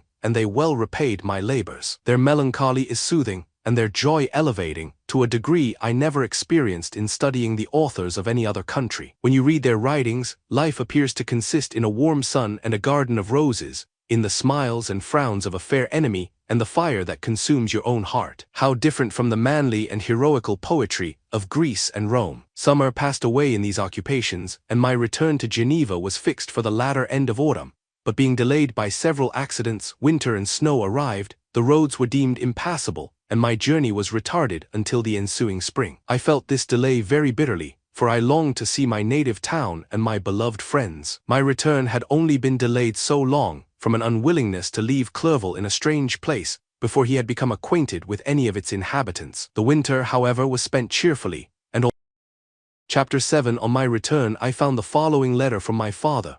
My dear Victor, you have probably waited impatiently for a letter to fix the date of your return to us, and I was at first tempted to write only a few lines, merely mentioning the day on which I should expect you. But that would be a cruel kindness, and I dare not do it. What would be your surprise, my son, when you expected a happy and glad welcome, to behold, on the contrary, tears and wretchedness? And how, Victor, can I relate our misfortune? Absence cannot have rendered you callous to our joys and griefs, and how shall I inflict pain on my long-absent son? I wish to prepare you for the woeful news, but I know it is impossible. Even now your eye skims over the page to seek the words which are to convey to you the horrible tidings. William is dead, that sweet child whose smiles delighted and warmed my heart, who was so gentle, yet so gay. Victor, he is murdered. I will not attempt to console you, but will simply relate the circumstances of the transaction. Last Thursday, May 7th, I, my niece, and your two brothers went to walk in Plainpalais. The evening was warm and serene, and we prolonged our walk farther than usual. It was already dusk before we thought of returning, and then we discovered that William and Ernest, who had gone on before, were not to be found. We accordingly rested on a seat until they should return. Presently Ernest came and inquired if we had seen his brother. He said that he had been playing with him, that William had run away to hide himself, and that he vainly sought for him, and afterwards waited for a long time, but that he did not return. This account rather alarmed us, and we continued to search for him until night fell, when Elizabeth conjectured that he might have returned to the house. He was not there. We returned again with torches, for I could not rest when I thought that my sweet boy had lost himself, and was exposed to all the damps and dews of night. Elizabeth also suffered extreme anguish. About 5 in the morning I discovered my lovely boy, whom the night before I had seen blooming and active in health, stretched on the grass livid and motionless. The print of the murderer's finger was on his neck. He was conveyed home, and the anguish that was visible in my countenance betrayed the secret to Elizabeth. She was very earnest to see the corpse. At first I attempted to prevent her, but she persisted, and entering the room where it lay, hastily examined the neck of the victim, and clasping her hands exclaimed, "O God, I have murdered my darling child." She fainted, and was restored with extreme difficulty. When she again lived, it was only to weep and sigh. She told me that that same evening, William had teased her to let him wear a very valuable miniature that she possessed of your mother. This picture is gone, and was doubtless the temptation which urged the murderer to the deed. We have no trace of him at present, although our exertions to discover him are unremitted, but they will not restore my beloved William. Come, dearest Victor, you alone can console Elizabeth. She weeps continually, and accuses herself unjustly as the cause of his death. Her words pierce my heart. We are all unhappy, but will not that be an additional motive for you, my son, to return and be our comforter? Your dear mother. Alas, Victor, I now say, thank God she did not live to witness the cruel, miserable death of her youngest darling. Come, Victor, not brooding thoughts of vengeance against the assassin, but with feelings of peace and gentleness that will heal, instead of festering, the wounds of our minds. Enter the house of mourning, my friend, but with kindness and affection for those who love you, and not with hatred for your enemies. Your affectionate and afflicted father, Alps Frankenstein. Geneva, May 12, 17. Clerval, who had watched my countenance as I read this letter, was surprised to observe the despair that succeeded the joy I at first expressed on receiving news from my friends. I threw the letter on the table, and covered my face with my hands. "My dear Frankenstein," exclaimed Henry when he perceived me weep with bitterness, "are you always to be unhappy? My dear friend, what has happened?" I motioned him to take up the letter, while I walked up and down the room in the extremest agitation. Tears also gushed from the eyes of Clerval, as he read the account of my misfortune. "I can offer you no consolation, my friend," said he. "Your disaster is irreparable. What do you intend to do?" "To go instantly to Geneva. Come with me, Henry, to order the horses." During our walk, Clerval endeavored to say a few words of consolation. He could only express his heartfelt sympathy. "Poor William," said he, "dear lovely child, he now sleeps with his angel mother, who that had seen him bright and joyous in his young beauty, but must weep over his untimely loss. To die so miserably, to feel the murderer's grasp. How much more a murder that could destroy radiant innocence. Poor little fellow. One only consolation have we. His friends mourn and weep, but he is at rest. The pang is over, his sufferings are at an end forever. A sod covers his gentle form, and he knows no pain. He can no longer be a subject for pity. We must reserve that for his miserable survivors."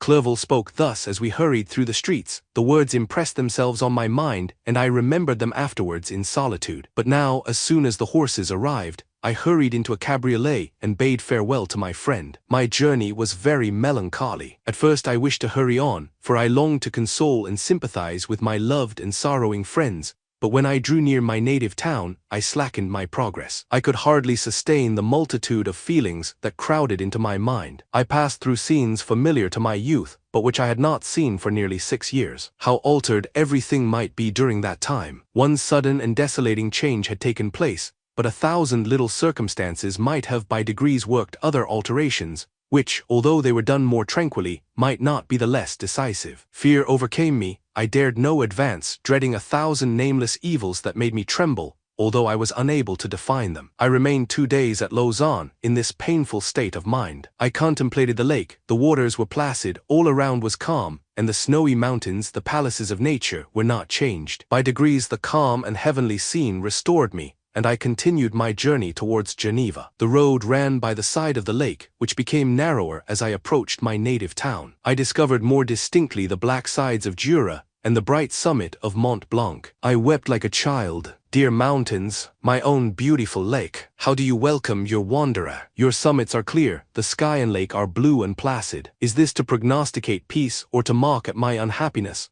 I fear, my friend, that I shall render myself tedious by dwelling on these preliminary circumstances, but they were days of comparative happiness, and I think of them with pleasure. My country, my beloved country, who but a native can tell the delight I took in again beholding thy streams, thy mountains, and more than all, thy lovely lake. Yet as I drew nearer home, grief and fear again overcame me. Night also closed around, and when I could hardly see the dark mountains, I felt still more gloomily. The picture appeared a vast and dim scene of evil, and I foresaw obscurely that I was destined to become the most wretched of human beings. Alas, I prophesied truly, and failed only in one single circumstance, that in all the misery I imagined and dreaded, I did not conceive the 100th part of the anguish I was destined to endure. It was completely dark when I arrived in the environs of Geneva. The gates of the town were already shut, and I was obliged to pass the night at Secherin, a village at the distance of half a league from the city. The sky was serene, and as I was unable to rest, I resolved to visit the spot where my poor William had been murdered. As I could not pass through the town, I was obliged to cross the lake in a boat to arrive at Plainpalais. During this short voyage, I saw the lightning playing on the summit of Mont Blanc in the most beautiful figures. The storm appeared to approach rapidly, and on landing, I ascended a low hill that I might observe its progress. It advanced, the heavens were clouded, and I soon felt the rain coming slowly in large drops, but its violence quickly increased. I quitted my seat and walked on, although the darkness and storm increased every minute,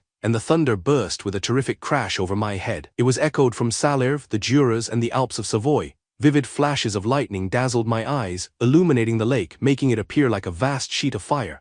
Then for an instant everything seemed of a pitchy darkness, until the eye recovered itself from the preceding flash. The storm, as is often the case in Switzerland, appeared at once in various parts of the heavens. The most violent storm hung exactly north of the town, over the part of the lake which lies between the promontory of Belrive and the village of Coppert. Another storm enlightened Jura with faint flashes, and another darkened and sometimes disclosed the mole, a peaked mountain to the east of the lake. While I watched the tempest, so beautiful yet terrific, I wandered on with a hasty step. This noble war in the sky elevated my spirits. I clasped my hands and exclaimed aloud, "William, dear angel, this is thy funeral, this thy dirge." As I said these words, I perceived in the gloom a figure which stole from behind a clump of trees near me. I stood fixed, gazing intently. I could not be mistaken. A flash of lightning illuminated the object and discovered its shape plainly to me. Its gigantic stature, and the deformity of its aspect more hideous than belongs to humanity, instantly informed me that it was the wretch, the filthy demon, to whom I had given life. What did he there? Could he be, I shuddered at the conception, the murderer of my brother? No sooner did that idea cross my imagination than I became convinced of its truth. My teeth chattered, and I was forced to lean against a tree for support. The figure passed me quickly, and I lost it in the gloom. Nothing in human shape could have destroyed the fair child. He was the murderer. I could not doubt it. The mere presence of the idea was an irresistible proof of the fact. I thought of pursuing the devil, but it would have been in vain, for another flash discovered him to me hanging among the rocks of the nearly perpendicular ascent of Mont Salève, a hill that bounds Plainpalais on the south. He soon reached the summit and disappeared. I remained motionless. The thunder ceased, but the rain still continued, and the scene was enveloped in an impenetrable darkness. I revolved in my mind the events which I had until now sought to forget, the whole train of my progress toward the creation, the appearance of the works of my own hands at my bedside, its departure. 2 years had now nearly elapsed since the night on which he first received life, and was this his first crime? Alas, I had turned loose into the world a depraved wretch whose delight was in carnage and misery, had he not murdered my brother. No one can conceive the anguish I suffered during the remainder of the night, which I spent, cold and wet, in the open air. But I did not feel the inconvenience of the weather.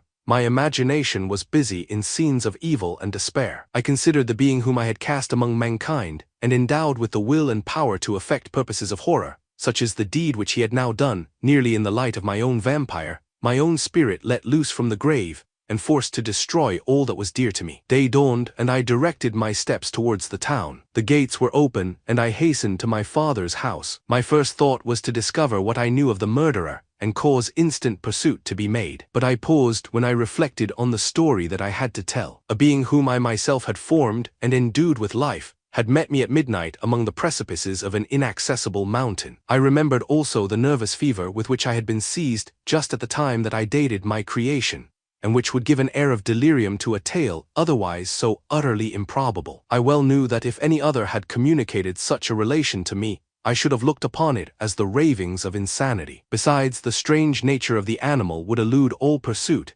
even if I were so far credited as to persuade my relatives to commence it. And then of what use would be pursuit? Who could arrest a creature capable of scaling the overhanging sides of Mont Salève? These reflections determined me, and I resolved to remain silent. It was about 5 in the morning when I entered my father's house. I told the servants not to disturb the family, and went into the library to attend their usual hour of rising. 6 years had elapsed, passed in a dream but for one indelible trace, and I stood in the same place where I had last embraced my father before my departure for Ingolstadt. Beloved and venerable parent, he still remained to me. I gazed on the picture of my mother, which stood over the mantelpiece. It was an historical subject, painted at my father's desire, and represented Caroline Beaufort in an agony of despair, kneeling by the coffin of her dead father. Her garb was rustic and her cheek pale, but there was an air of dignity and beauty that hardly permitted the sentiment of pity. Below this picture was a miniature of William, and my tears flowed when I looked upon it. While I was thus engaged, Ernest entered. He had heard me arrive and hastened to welcome me.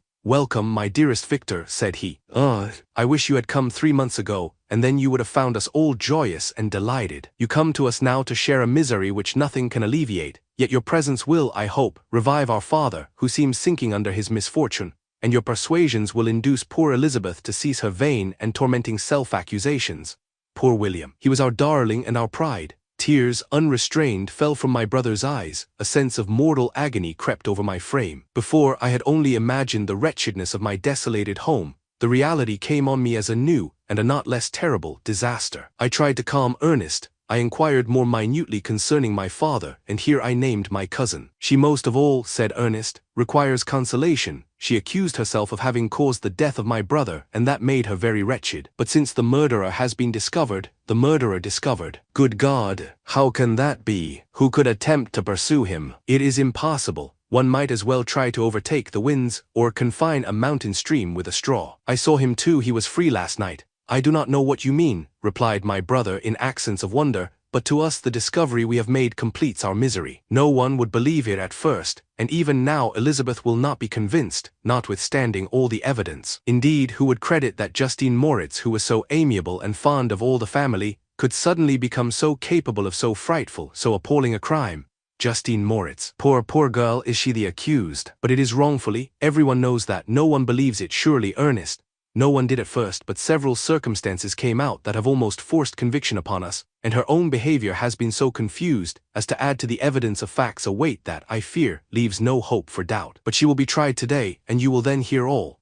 He then related that, the morning on which the murder of poor William had been discovered, Justine had been taken ill and confined to her bed for several days. During this interval, one of the servants, happening to examine the apparel she had worn on the night of the murder, had discovered in her pocket the picture of my mother, which had been judged to be the temptation of the murderer. The servant instantly showed it to one of the others, who, without saying a word to any of the family, went to a magistrate, and upon their deposition, Justine was apprehended. On being charged with the fact, the poor girl confirmed the suspicion in a great measure by her extreme confusion of manner. This was a strange tale, but it did not shake my faith, and I replied earnestly, you are all mistaken, I know the murderer. Justine, poor good Justine, is innocent. At that instant my father entered. I saw unhappiness deeply impressed on his countenance, but he endeavored to welcome me cheerfully, and after we had exchanged our mournful greeting, would have introduced some other topic than that of our disaster, had not Ernest exclaimed, Good God, Papa! Victor says that he knows who was the murderer of poor William.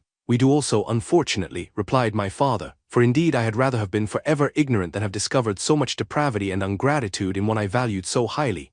My dear father, you are mistaken. Justine is innocent. If she is, God forbid that she should suffer as guilty. She is to be tried today, and I sincerely hope that she will be acquitted. This speech calmed me. I was firmly convinced in my own mind that Justine, and indeed every human being, was guiltless of this murder. I had no fear, therefore, that any circumstantial evidence could be brought forward strong enough to convict her. My tale was not one to announce publicly. Its astounding horror would be looked upon as madness by the vulgar. Did anyone indeed exist, except I, the Creator, who would believe, unless his senses convinced him, in the existence of the living monument of presumption and rash ignorance which I had let loose upon the world? We were soon joined by Elizabeth. Time had altered her since I last beheld her. It had endowed her with loveliness surpassing the beauty of her childish years. There was the same candor, the same vivacity, but it was allied to an expression more full of sensibility and intellect. She welcomed me with the greatest affection. Your arrival, my dear cousin, said she, fills me with hope. You perhaps will find some means to justify my poor, guiltless Justine. Alas, who is safe if she be convicted of crime? I rely on her innocence as certainly as I do upon my own. Our misfortune is doubly hard to us. We have not only lost that lovely darling boy, but this poor girl, whom I sincerely love, is to be torn away by even a worse fate. If she is condemned, I never shall know joy more. But she will not, I am sure she will not, and then I shall be happy again even after the sad death of my little William. She is innocent, my Elizabeth, said I, and that shall be proved. Fear nothing, but let your spirits be cheered by the assurance of her acquittal. How kind and generous you are. Everyone else believes in her guilt, and that made me wretched, for I knew that it was impossible, and to see everyone else prejudiced in so deadly a manner rendered me hopeless and despairing. She wept. Dearest niece, said my father, dry your tears. If she is, as you believe, innocent, rely on the justice of our laws, and the activity with which I shall prevent the slightest shadow of partiality. Chapter 8. We passed a few sad hours until 11 o'clock, when the trial was to commence. My father and the rest of the family being obliged to attend as witnesses, I accompanied them to the court. During the whole of this wretched mockery of justice, I suffered living torture. It was to be decided whether the result of my curiosity and lawless devices would cause the death of two of my fellow beings, one a smiling babe full of innocence and joy, the other far more dreadfully murdered, with every aggravation of infamy that could make the murder memorable in horror. Justine also was a girl of merit and possessed qualities which promised to render her life happy, Now all was to be obliterated in an ignominious grave, and I the cause. 1,000 times rather would I have confessed myself guilty of the crime ascribed to Justine, but I was absent when it was committed, and such a declaration would have been considered as the ravings of a madman, and would not have exculpated her who suffered through me. The appearance of Justine was calm. She was dressed in mourning, and her countenance, always engaging, was rendered by the solemnity of her feelings exquisitely beautiful. Yet she appeared confident in innocence and did not tremble, although gazed on and execrated by thousands, for all the kindness which her beauty might otherwise have excited was obliterated in the minds of the spectators by the imagination of the enormity she was supposed to have committed. She was tranquil, yet her tranquillity was evidently constrained, and as her confusion had before been adduced as a proof of her guilt, she worked up her mind to an appearance of courage. When she entered the court, she threw her eyes round it and quickly discovered where we were seated. A tear seemed to dim her eye when she saw us, but she quickly recovered herself, and a look of sorrowful affection seemed to attest her utter guiltlessness. The trial began, and after the advocate against her had stated the charge, several witnesses were called. Several strange facts combined against her, which might have staggered anyone who had not such proof of her innocence as I had. She had been out the whole of the night on which the murder had been committed, and towards morning had been perceived by a market woman not far from the spot where the body of the murdered child had been afterwards found. The woman asked her what she did there, but she looked very strangely and only returned a confused and unintelligible answer. She returned to the house about 8 o'clock, and when one inquired where she had passed the night, she replied that she had been looking for the child and demanded earnestly if anything had been heard concerning him. When shown the body, she fell into violent hysterics and kept her bed for several days. The picture was then produced which the servant had found in her pocket, and when Elizabeth in a faltering voice proved that it was the same which, an hour before the child had been missed, she had placed round his neck, a murmur of horror and indignation filled the court. Justine was called on for her defense. As the trial had proceeded, her countenance had altered. Surprise, horror, and misery were strongly expressed. Sometimes she struggled with her tears, but when she was desired to plead, she collected her powers and spoke in an audible, although variable voice. God knows, she said, how entirely I am innocent, but I do not pretend that my protestations should acquit me. I rest my innocence on a plain and simple explanation of the facts which have been adduced against me, and I hope the character I have always borne will incline my judges to a favorable interpretation where any circumstance appears doubtful or suspicious.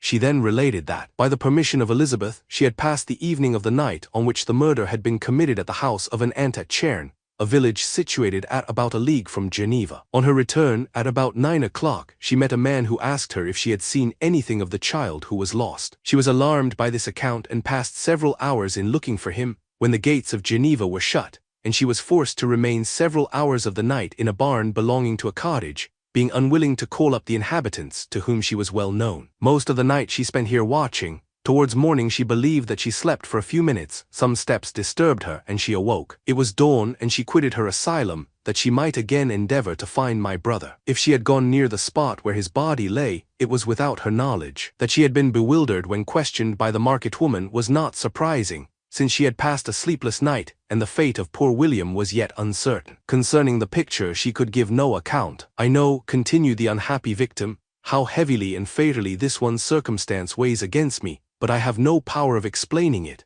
and when I have expressed my utter ignorance, I am only left to conjecture concerning the probabilities by which it might have been placed in my pocket. But here also I am checked. I believe that I have no enemy on earth, and none surely would have been so wicked as to destroy me wantonly. Did the murderer place it there, I know of no opportunity afforded him for so doing, or, if I had, why should he have stolen the jewel to part with it again so soon? I commit my cause to the justice of my judges, yet I see no room for hope. I beg permission to have a few witnesses examined concerning my character, and if their testimony shall not overweigh my supposed guilt, I must be condemned, although I would pledge my salvation on my innocence.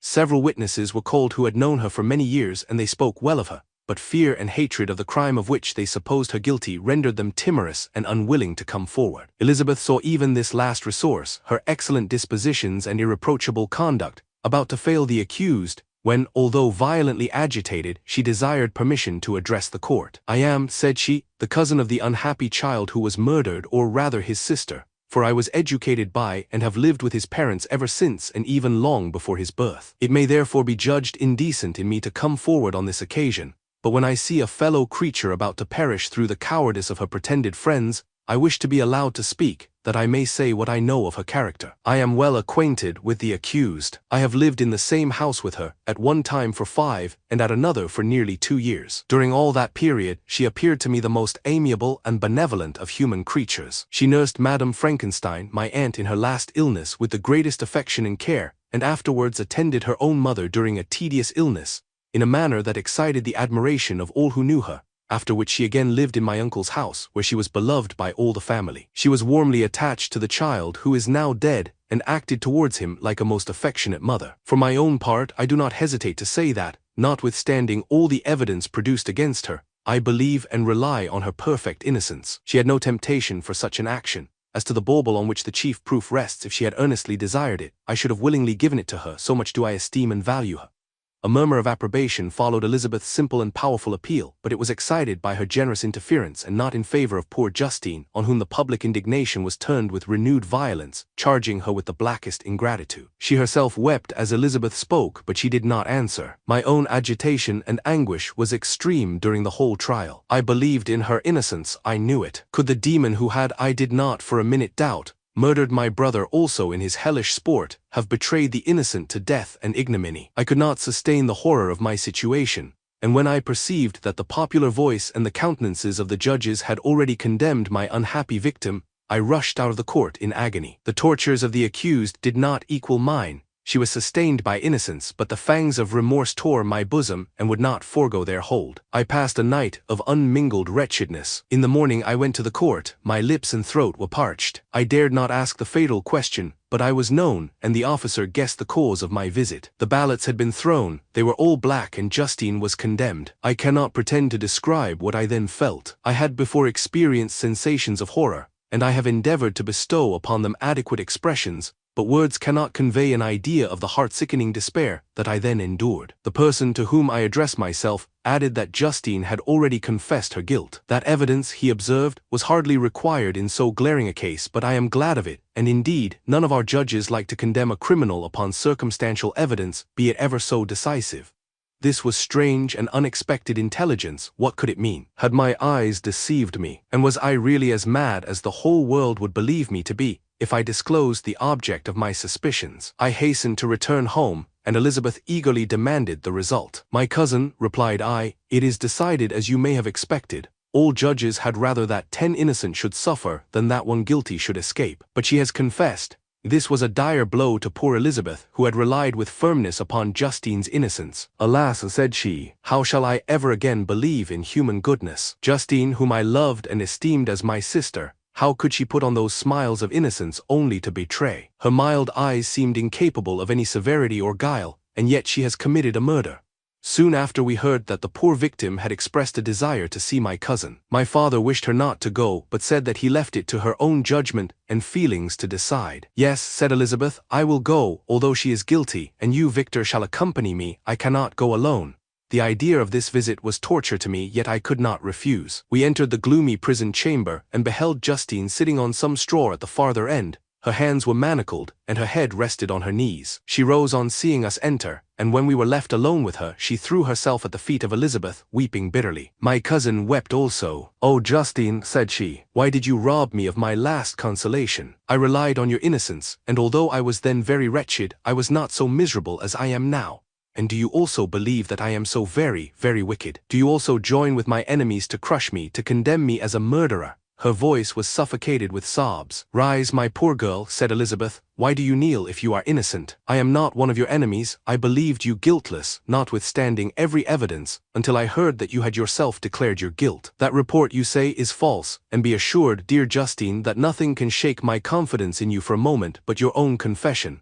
I did confess, but I confessed a lie. I confessed that I might obtain absolution, but now that falsehood lies heavier at my heart than all my other sins. The God of heaven forgive me. Ever since I was condemned, my confessor has besieged me. He threatened and menaced, until I almost began to think that I was the monster that he said I was. He threatened excommunication and hellfire in my last moments if I continued obdurate. Dear lady, I had none to support me. All looked on me as a wretch doomed to ignominy and perdition. What could I do? In an evil hour I subscribed to a lie, and now only am I truly miserable. She paused, weeping, and then continued, I thought with horror, my sweet lady, that you should believe your Justine, whom your blessed aunt had so highly honored, and whom you loved, was a creature capable of a crime which none but the devil himself could have perpetrated. Dear William, dearest blessed child, I soon shall see you again in heaven, where we shall all be happy, and that consoles me, going as I am to suffer ignominy and death. Oh, Justine, forgive me for having for one moment distrusted you. Why did you confess? But do not mourn, dear girl. Do not fear. I will proclaim, I will prove your innocence. I will melt the stony hearts of your enemies by my tears and prayers. You shall not die. You, my playfellow, my companion, my sister, perish on the scaffold. No, no, I never could survive so horrible a misfortune. Justine shook her head mournfully. I do not fear to die, she said. That pang is past. God raises my weakness and gives me courage to endure the worst. I leave a sad and bitter world, and if you remember me and think of me as of one unjustly condemned, I am resigned to the fate awaiting me. Learn from me, dear lady, to submit in patience to the will of heaven. During this conversation, I had retired to a corner of the prison room, where I could conceal the horrid anguish that possessed me. Despair, who dared talk of that? The poor victim, who on the morrow was to pass the awful boundary between life and death, felt not, as I did, such deep and bitter agony. I gnashed my teeth and ground them together, uttering a groan that came from my inmost soul. Justine started. When she saw who it was, she approached me and said, Dear sir, you are very kind to visit me. You, I hope, do not believe that I am guilty. I could not answer. No, Justine, said Elizabeth, he is more convinced of your innocence than I was, for even when he heard that you had confessed, he did not credit it. I truly thank him. In these last moments, I feel the sincerest gratitude towards those who think of me with kindness. How sweet is the affection of others to such a wretch as I am. It removes more than half my misfortune, and I feel as if I could die in peace now that my innocence is acknowledged by you, dear lady, and your cousin. Thus the poor sufferer tried to comfort others and herself. She indeed gained the resignation she desired. But I, the true murderer, felt the never-dying worm alive in my bosom, which allowed of no hope or consolation. Elizabeth also wept and was unhappy, but hers also was the misery of innocence, which, like a cloud that passes over the fair moon, for a while hides but cannot tarnish its brightness. Anguish and despair had penetrated into the core of my heart. I bore a hell within me which nothing could extinguish. We stayed several hours with Justine, and it was with great difficulty that Elizabeth could tear herself away. I wish, cried she, that I were to die with you. I cannot live in this world of misery. Justine assumed an air of cheerfulness while she with difficulty repressed her bitter tears. She embraced Elizabeth and said in a voice of half-suppressed emotion, Farewell, sweet lady, dearest Elizabeth, my beloved and only friend. May heaven in its bounty bless and preserve you. May this be the last misfortune that you will ever suffer. Live and be happy and make others so. And on the morrow Justine died. Elizabeth's heart-rending eloquence failed to move the judges from their settled conviction in the criminality of the saintly sufferer. My passionate and indignant appeals were lost upon them, and when I received their cold answers and heard the harsh, unfeeling reasoning of these men, my purposed avowal died away on my lips. Thus I might proclaim myself a madman, but not revoke the sentence passed upon my wretched victim. She perished on the scaffold as a murderess. From the tortures of my own heart, I turned to contemplate the deep and voiceless grief of my Elizabeth. This also was my doing, and my father's woe, and the desolation of that late so smiling home all was the work of my thrice accursed hands. Ye weep, unhappy ones, but these are not your last tears. Again shall you raise the funeral wail, and the sound of your lamentations shall again and again be heard. Frankenstein, your son, your kinsman, your early much-loved friend, he who would spend each vital drop of blood for your sakes, who has no thought nor sense of joy except as it is mirrored also in your dear countenances, who would fill the air with blessings and spend his life in serving you, he bids you weep, to shed countless tears, happy beyond his hopes if thus inexorable fate be satisfied, and if the destruction pause before the peace of the grave have succeeded to your sad torments. Thus spoke my prophetic soul, as torn by remorse, horror, and despair, I beheld those I loved spend vain sorrow upon the graves of William and Justine, the first hapless victims to my unhallowed arts.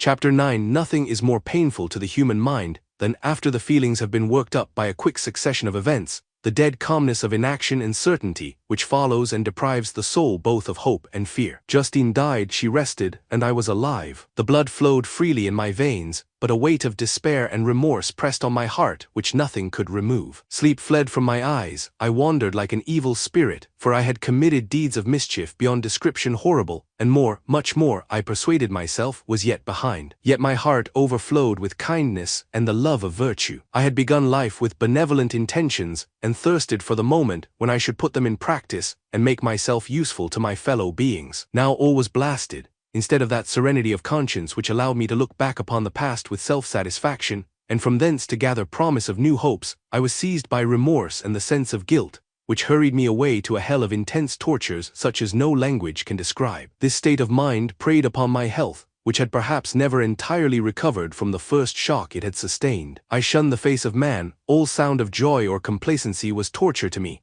Solitude was my only consolation, deep, dark, death-like solitude. My father observed with pain the alteration perceptible in my disposition and habits, and endeavored by arguments deduced from the feelings of his serene conscience and guiltless life, to inspire me with fortitude and awaken in me the courage to dispel the dark cloud which brooded over me. "Do you think, Victor," said he, "that I do not suffer also? No one could love a child more than I loved your brother." Tears came into his eyes as he spoke.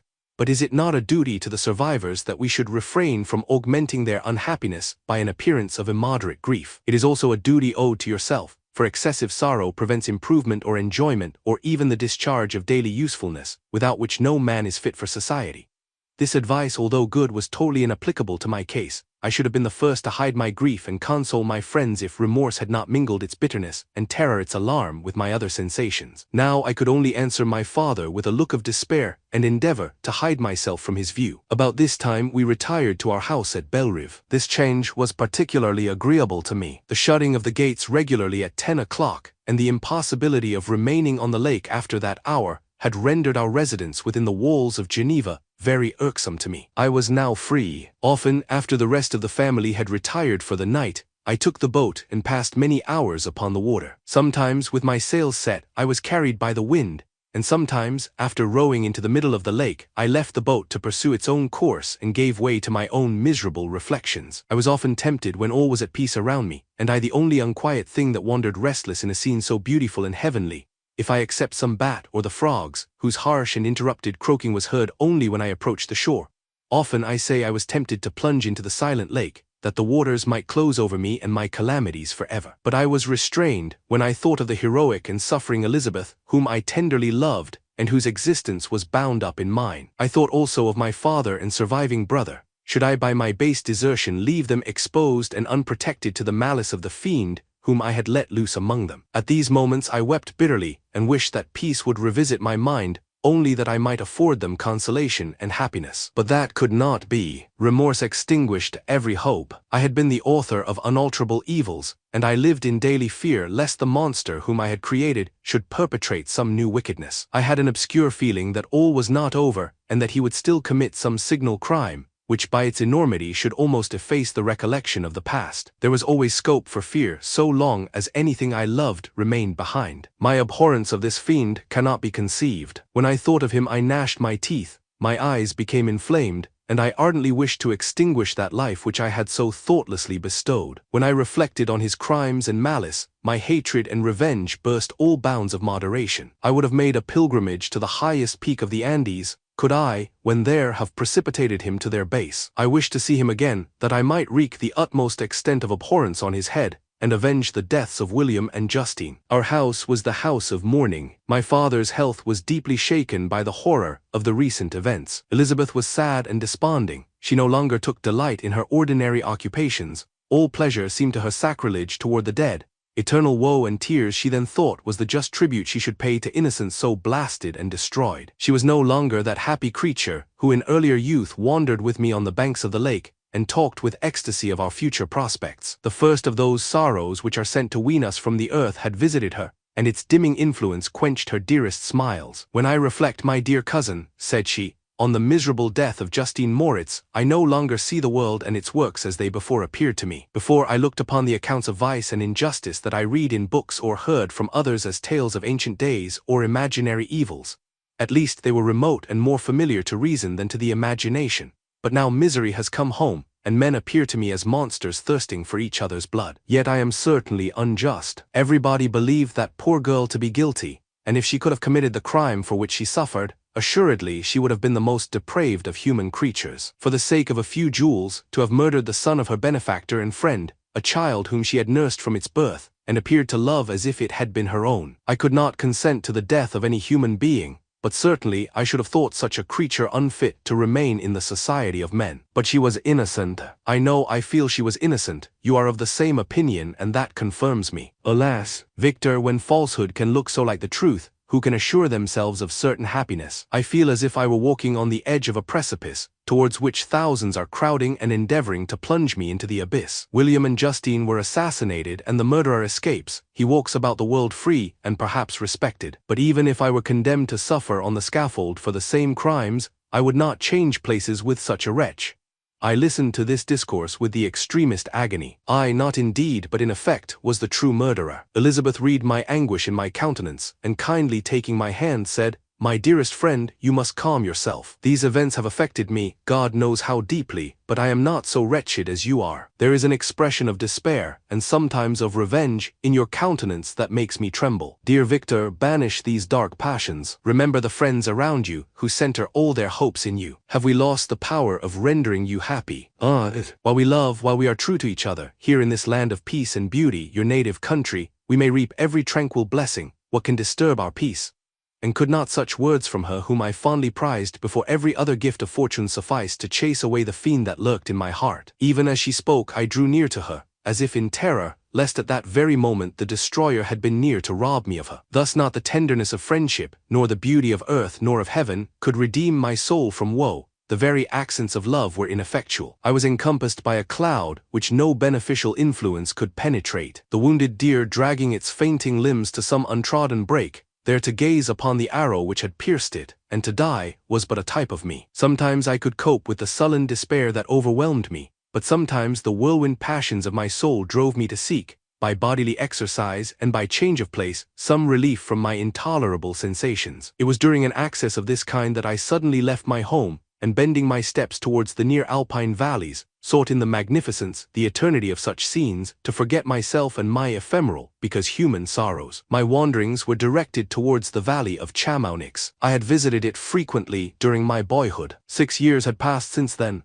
I was a wreck, but naught had changed in those savage and enduring scenes. I performed the first part of my journey on horseback. I afterwards hired a mule, as the more sure-footed and least liable to receive injury on these rugged roads. The weather was fine. It was about the middle of the month of August, nearly 2 months after the death of Justine, that miserable epoch from which I dated all my woe. The weight upon my spirit was sensibly lightened, as I plunged yet deeper in the ravine of Arve. The immense mountains and precipices that overhung me on every side, the sound of the river raging among the rocks, and the dashing of the waterfalls around spoke of a power mighty as omnipotence. And I ceased to fear or to bend before any being less almighty than that which had created and ruled the elements, here displayed in their most terrific guise. Still, as I ascended higher, the valley assumed a more magnificent and astonishing character. Ruined castles hanging on the precipices of piny mountains, the impetuous Arve, and cottages every here and there peeping forth from among the trees formed a scene of singular beauty. But it was augmented and rendered sublime by the mighty Alps, whose white and shining pyramids and domes towered above all, as belonging to another earth, the habitations of another race of beings. I passed the bridge of Palisier, where the ravine, which the river forms, opened before me, and I began to ascend the mountain that overhangs it. Soon after, I entered the valley of Chamonix. This valley is more wonderful and sublime, but not so beautiful and picturesque as that of Servox, through which I had just passed. The high and snowy mountains were its immediate boundaries, but I saw no more ruined castles and fertile fields. Immense glaciers approached the road. I heard the rumbling thunder of the falling avalanche and marked the smoke of its passage. Mont Blanc, the supreme and magnificent Mont Blanc, raised itself from the surrounding aiguilles, and its tremendous dome overlooked the valley. A tingling, long-lost sense of pleasure often came across me during this journey. Some turn in the road, some new object suddenly perceived and recognized, reminded me of days gone by, and were associated with the light-hearted gaiety of boyhood. The very winds whispered in soothing accents, and maternal nature bade me weep no more. Then again the kindly influence ceased to act. I found myself fettered again to grief, and indulging in all the misery of reflection. Then I spurred on my animal, striving so to forget the world, my fears, and more than all myself, or in a more desperate fashion, I alighted and threw myself on the grass, weighed down by horror and despair. At length I arrived at the village of Chamaunix. Exhaustion succeeded to the extreme fatigue both of body and of mind which I had endured. For a short space of time I remained at the window watching the pallid lightnings that played above Mont Blanc and listening to the rushing of the Arve, which pursued its noisy way beneath. The same lulling sounds acted as a lullaby to my too keen sensations. When I placed my head upon my pillow, sleep crept over me. I felt it as it came and blessed the giver of oblivion. /p/div/body. Chapter 10. I spent the following day roaming through the valley. I stood beside the sources of the Arveren, which take their rise in a glacier that with slow pace is advancing down from the summit of the hills to barricade the valley. The abrupt sides of vast mountains were before me, the icy wall of the glacier overhung me, a few shattered pines were scattered around, and the solemn silence of this glorious presence chamber of imperial nature was broken only by the brawling waves or the fall of some vast fragment. The thunder sound of the avalanche or the cracking reverberated along the mountains of the accumulated ice, which, through the silent working of immutable laws, was ever and anon rent and torn, as if it had been but a plaything in their hands. These sublime and magnificent scenes afforded me the greatest consolation that I was capable of receiving. They elevated me from all littleness of feeling, and although they did not remove my grief, they subdued and tranquilized it. In some degree, also, they diverted my mind from the thoughts over which it had brooded for the last month. I retired to rest at night, my slumbers, as it were, waited on and ministered to by the assemblance of grand shapes which I had contemplated during the day. They congregated round me, the unstained snowy mountain-top, the glittering pinnacle, the pine woods and ragged bare ravine, the eagle soaring amidst the clouds. They all gathered round me and bade me be at peace. Where had they fled when the next morning I awoke? All of soul inspiriting fled with sleep, and dark melancholy clouded every thought. The rain was pouring in torrents, and thick mists hid the summits of the mountains,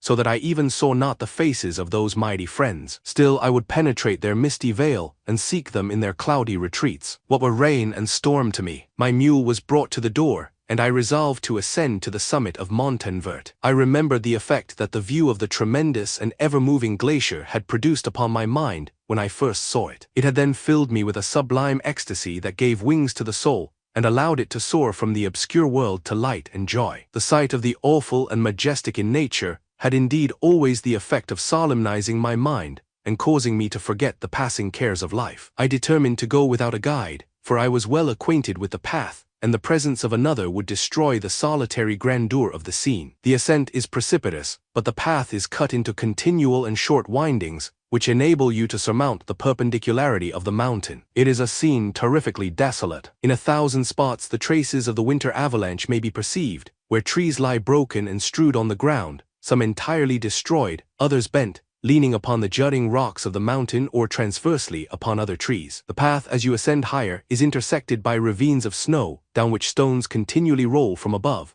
One of them is particularly dangerous, as the slightest sound, such as even speaking in a loud voice, produces a concussion of air sufficient to draw destruction upon the head of the speaker. The pines are not tall or luxuriant, but they are somber and add an air of severity to the scene. I looked on the valley beneath. Vast mists were rising from the rivers which ran through it and curling in thick wreaths around the opposite mountains, whose summits were hid in the uniform clouds, while rain poured from the dark sky and added to the melancholy impression I received from the objects around me. Alas, why does man boast of sensibilities superior to those apparent in the brute? It only renders them more necessary beings. If our impulses were confined to hunger, thirst, and desire, we might be nearly free. But now we are moved by every wind that blows and a chance word or scene that word may convey to us. We rest, a dream has power to poison sleep. We rise, one wandering thought pollutes the day. We feel, conceive, or reason, laugh or weep, embrace fond woe or cast our cares away. It is the same, for be it joy or sorrow, the path of its departure still is free. Man's yesterday may ne'er be like his morrow, naught may endure but mutability. It was nearly noon when I arrived at the top of the ascent. For some time I sat upon the rock that overlooks the sea of ice. A mist covered both that and the surrounding mountains. Presently a breeze dissipated the cloud, and I descended upon the glacier. The surface is very uneven, rising like the waves of a troubled sea, descending low and interspersed by rifts that sink deep. The field of ice is almost a league in width, but I spent nearly 2 hours in crossing it. The opposite mountain is a bare perpendicular rock. From the side where I now stood Montenvert was exactly opposite, at the distance of a league, and above it rose Mont Blanc in awful majesty. I remained in a recess of the rock, gazing on this wonderful and stupendous scene. The sea, or rather the vast river of ice, wound among its dependent mountains, whose aerial summits hung over its recesses. Their icy and glittering peaks shone in the sunlight over the clouds. My heart, which was before sorrowful, now swelled with something like joy. I exclaimed, "Wandering spirits, if indeed ye wander and do not rest in your narrow beds, allow me this faint happiness, or take me as your companion away from the joys of life." As I said this, I suddenly beheld the figure of a man at some distance, advancing towards me with superhuman speed. He bounded over the crevices in the ice, among which I had walked with caution. His stature also as he approached seemed to exceed that of man. I was troubled, a mist came over my eyes, and I felt a faintness seize me, but I was quickly restored by the cold gale of the mountains. I perceived, as the shape came nearer, sight tremendous and abhorred, that it was the wretch whom I had created. I trembled with rage and horror, resolving to wait his approach and then close with him in mortal combat. He approached, his countenance bespoke bitter anguish, combined with disdain and malignity, while its unearthly ugliness rendered it almost too horrible for human eyes. But I scarcely observed this. Rage and hatred had at first deprived me of utterance, and I recovered only to overwhelm him with words expressive of furious detestation and contempt. "Devil," I exclaimed, "do you dare approach me? And do not you fear the fierce vengeance of my arm wreaked on your miserable head? Begone, vile insect, or rather stay, that I may trample you to dust. And oh, that I could, with the extinction of your miserable existence, restore those victims whom you have so diabolically murdered." "I expected this reception," said the demon. "All men hate the wretched. How then must I be hated, who am miserable beyond all living things? Yet you, my Creator, detest and spurn me, thy creature, to whom thou art bound by ties only dissoluble by the annihilation of one of us. You purpose to kill me. How dare you sport thus with life? Do your duty towards me, and I will do mine towards you and the rest of mankind. If you will comply with my conditions, I will leave them and you at peace. But if you refuse, I will glut the maw of death, until it be satiated with the blood of your remaining friends. Abhorred monster, fiend that thou art, the tortures of hell are too mild a vengeance for thy crimes. Wretched devil, you reproach me with your creation. Come on then, that I may extinguish the spark which I so negligently bestowed." My rage was without bounds. I sprang on him, impelled by all the feelings which can arm one being against the existence of another. He easily eluded me and said, "Be calm. I entreat you to hear me before you give vent to your hatred on my devoted head. Have I not suffered enough, that you seek to increase my misery? Life, although it may only be an accumulation of anguish, is dear to me, and I will defend it. Remember, thou hast made me more powerful than thyself. My height is superior to thine, my joints more supple. But I will not be tempted to set myself in opposition to thee. I am thy creature, and I will be even mild and docile to my natural lord and king, if thou wilt also perform thy part, the which thou owest me. O Frankenstein, be not equitable to every other and trample upon me alone, to whom thy justice, and even thy clemency and affection, is most due. Remember that I am thy creature. I ought to be thy Adam, but I am rather the fallen angel, whom thou drivest from joy for no misdeed. Everywhere I see bliss, from which I alone am irrevocably excluded. I was benevolent and good, misery made me a fiend. Make me happy and I shall again be virtuous. Begone. I will not hear you. There can be no community between you and me. We are enemies. Begone, or let us try our strength in a fight in which one must fall. How can I move thee? Will no entreaties cause thee to turn a favorable eye upon thy creature, who implores thy goodness and compassion? Believe me, Frankenstein, I was benevolent, my soul glowed with love and humanity, but am I not alone, miserably alone? You, my Creator, abhor me. What hope can I gather from your fellow creatures who owe me nothing? They spurn and hate me. The desert mountains and dreary glaciers are my refuge. I have wandered here many days. The caves of ice, which I only do not fear, are a dwelling to me, and the only one which man does not grudge. These bleak skies I hail, for they are kinder to me than your fellow beings. If the multitude of mankind knew of my existence, they would do as you do, and arm themselves for my destruction. Shall I not then hate them who abhor me? I will keep no terms with my enemies. I am miserable, and they shall share my wretchedness. Yet it is in your power to recompense me, and deliver them from an evil which it only remains for you to make so great, that not only you and your family, but thousands of others, shall be swallowed up in the whirlwinds of its rage. Let your compassion be moved, and do not disdain me. Listen to my tale. When you have heard that, abandon or commiserate me, as you shall judge that I deserve. But hear me. The guilty are allowed, by human laws, bloody as they are, to speak in their own defense before they are condemned. Listen to me, Frankenstein. You accuse me of murder, and yet you would, with a satisfied conscience, destroy your own creature. Oh, praise the eternal justice of man. Yet I ask you not to spare me. Listen to me, and then, if you can and if you will, destroy the work of your hands. Why do you call to my remembrance, I rejoined, circumstances of which I shudder to reflect, that I have been the miserable origin and author? Cursed be the day, abhorred devil, in which you first saw light. Cursed, although I curse myself, be the hands that formed you. You have made me wretched beyond expression. You have left me no power to consider whether I am just to you or not. Begone, relieve me from the sight of your detested form. Thus I relieve thee, my creator, he said, and placed his hated hands before my eyes, which I flung from me with violence. Thus I take from thee a sight which you abhor. Still thou canst listen to me, and grant me thy compassion. By the virtues that I once possessed, I demand this from you. Hear my tale, it is long and strange, and the temperature of this place is not fitting to your fine sensations. Come to the hut upon the mountain. The sun is yet high in the heavens, before it descends to hide itself behind your snowy precipices and illuminate another world. You will have heard my story and can decide. On you it rests whether I quit forever the neighborhood of man and lead a harmless life, or become the scourge of your fellow creatures and the author of your own speedy ruin.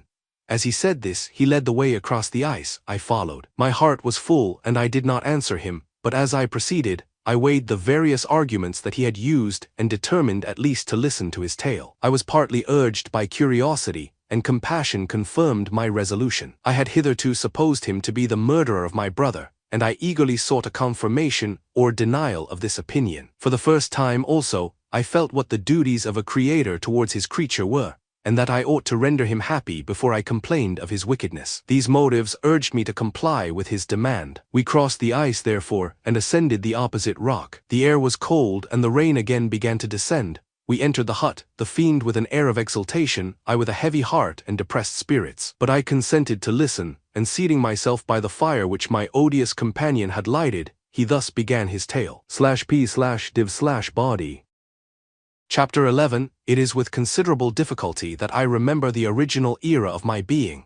All the events of that period appear confused and indistinct. A strange multiplicity of sensations seized me, and I saw, felt, heard, and smelt at the same time. And it was, indeed, a long time before I learned to distinguish between the operations of my various senses. By degrees, I remember, a stronger light pressed upon my nerves, so that I was obliged to shut my eyes. Darkness then came over me and troubled me, but hardly had I felt this when, by opening my eyes, as I now suppose, the light poured in upon me again. I walked and, I believe, descended, but I presently found a great alteration in my sensations. Before, dark and opaque bodies had surrounded me, impervious to my touch or sight. But I now found that I could wander on at liberty, with no obstacles which I could not either surmount or avoid. The light became more and more oppressive to me, and the heat wearying me as I walked, I sought a place where I could receive shade. This was the forest near Ingolstadt, and here I lay by the side of a brook resting from my fatigue, until I felt tormented by hunger and thirst. This roused me from my nearly dormant state, and I ate some berries which I found hanging on the trees or lying on the ground. I slaked my thirst at the brook, and then lying down, was overcome by sleep. It was dark when I awoke. I felt cold also, and half frightened, as it were, instinctively, finding myself so desolate. Before I had quitted your apartment, on a sensation of cold, I had covered myself with some clothes, but these were insufficient to secure me from the dews of night. I was a poor, helpless, miserable wretch. I knew and could distinguish nothing, but feeling pain invade me on all sides, I sat down and wept. Soon a gentle light stole over the heavens and gave me a sensation of pleasure. I started up and beheld a radiant form rise from among the trees. The moon I gazed with a kind of wonder. It moved slowly, but it enlightened my path, and I again went out in search of berries. I was still cold when under one of the trees I found a huge cloak, with which I covered myself and sat down upon the ground. No distinct ideas occupied my mind, all was confused. I felt light and hunger and thirst and darkness. Innumerable sounds rang in my ears, and on all sides various scents saluted me.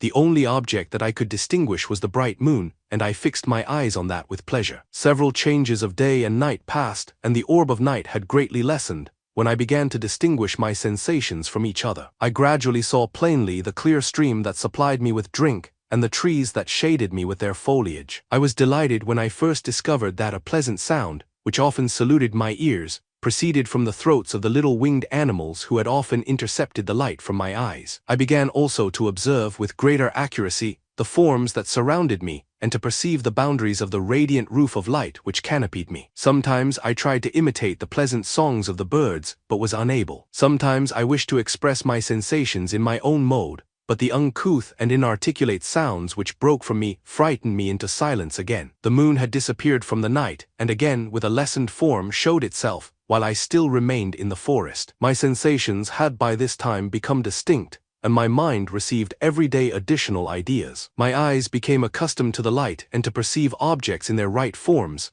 I distinguished the insect from the herb, and by degrees, one herb from another. I found that the sparrow uttered none but harsh notes, whilst those of the blackbird and thrush were sweet and enticing. One day, when I was oppressed by cold, I found a fire which had been left by some wandering beggars, and was overcome with delight at the warmth I experienced from it. In my joy I thrust my hand into the live embers, but quickly drew it out again with a cry of pain. How strange, I thought, that the same cause should produce such opposite effects. I examined the materials of the fire, and to my joy found it to be composed of wood. I quickly collected some branches, but they were wet and would not burn. I was pained at this, and sat still watching the operation of the fire. The wet wood which I had placed near the heat dried, and itself became inflamed. I reflected on this, and by touching the various branches, I discovered the cause and busied myself in collecting a great quantity of wood, that I might dry it and have a plentiful supply of fire. When night came on and brought sleep with it, I was in the greatest fear lest my fire should be extinguished. I covered it carefully with dry wood and leaves and placed wet branches upon it,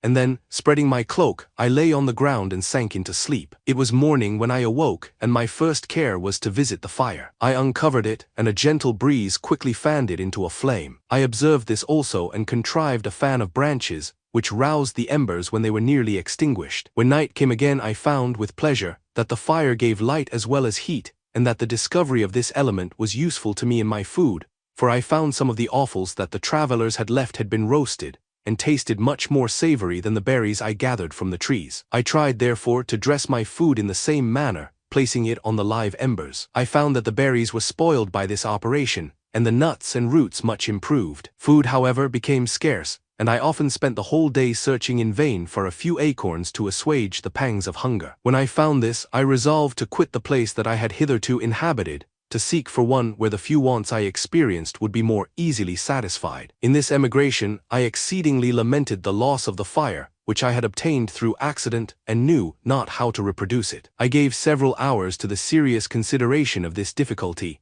but I was obliged to relinquish all attempt to supply it, and wrapping myself up in my cloak, I struck across the wood towards the setting sun. I passed 3 days in these rambles, and at length discovered the open country. A great fall of snow had taken place the night before, and the fields were of one uniform white. The appearance was disconsolate, and I found my feet chilled by the cold damp substance that covered the ground. It was about 7 in the morning, and I longed to obtain food and shelter. At length I perceived a small hut, on a rising ground, which had doubtless been built for the convenience of some shepherd. This was a new sight to me, and I examined the structure with great curiosity. Finding the door open, I entered. An old man sat in it near a fire, over which he was preparing his breakfast. He turned on hearing a noise, and perceiving me, shrieked loudly, and quitting the hut, ran across the fields with a speed of which his debilitated form hardly appeared capable. His appearance different from any I had ever before seen, and his flight somewhat surprised me. But I was enchanted by the appearance of the hut. Here the snow and rain could not penetrate, the ground was dry,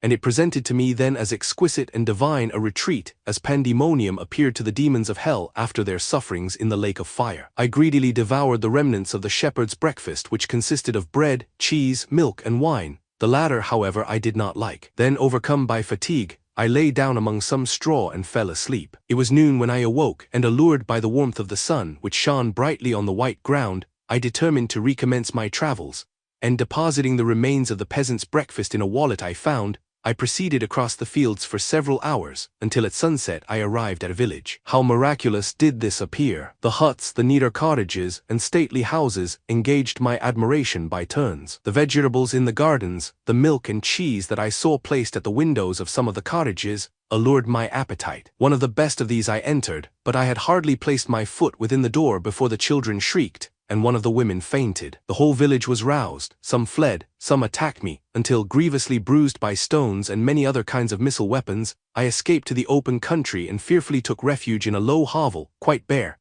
and making a wretched appearance after the palaces I had beheld in the village. This hovel, however, joined a cottage of a neat and pleasant appearance, but after my late dearly bought experience, I dared not enter it. My place of refuge was constructed of wood, but so low that I could with difficulty sit upright in it. No wood, however, was placed on the earth which formed the floor, but it was dry, and although the wind entered it by innumerable chinks, I found it an agreeable asylum from the snow and rain. Here then I retreated and lay down happy to have found a shelter, however miserable, from the inclemency of the season, and still more from the barbarity of man. As soon as morning dawned, I crept from my kennel, that I might view the adjacent cottage and discover if I could remain in the habitation I had found. It was situated against the back of the cottage, and surrounded on the sides which were exposed by a pigsty and a clear pool of water. One part was open, and by that I had crept in, but now I covered every crevice by which I might be perceived with stones and wood, yet in such a manner that I might move them on occasion to pass out. All the light I enjoyed came through the sty, and that was sufficient for me. Having thus arranged my dwelling and carpeted it with clean straw, I retired, for I saw the figure of a man at a distance, and I remembered too well my treatment the night before to trust myself in his power. I had first, however, provided for my sustenance for that day by a loaf of coarse bread, which I purloined, and a cup with which I could drink more conveniently than from my hand of the pure water which flowed by my retreat. The floor was a little raised, so that it was kept perfectly dry, and by its vicinity to the chimney of the cottage it was tolerably warm. Being thus provided, I resolved to reside in this hovel until something should occur which might alter my determination. It was indeed a paradise compared to the bleak forest, my former residence, the rain-dropping branches and dank earth. I ate my breakfast with pleasure, and was about to remove a plank to procure myself a little water when I heard a step, and looking through a small chink, I beheld a young creature, with a pail on her head, passing before my hovel. The girl was young and of gentle demeanor, unlike what I have since found cottagers and farmhouse servants to be. Yet she was meanly dressed, a coarse blue petticoat and a linen jacket being her only garb.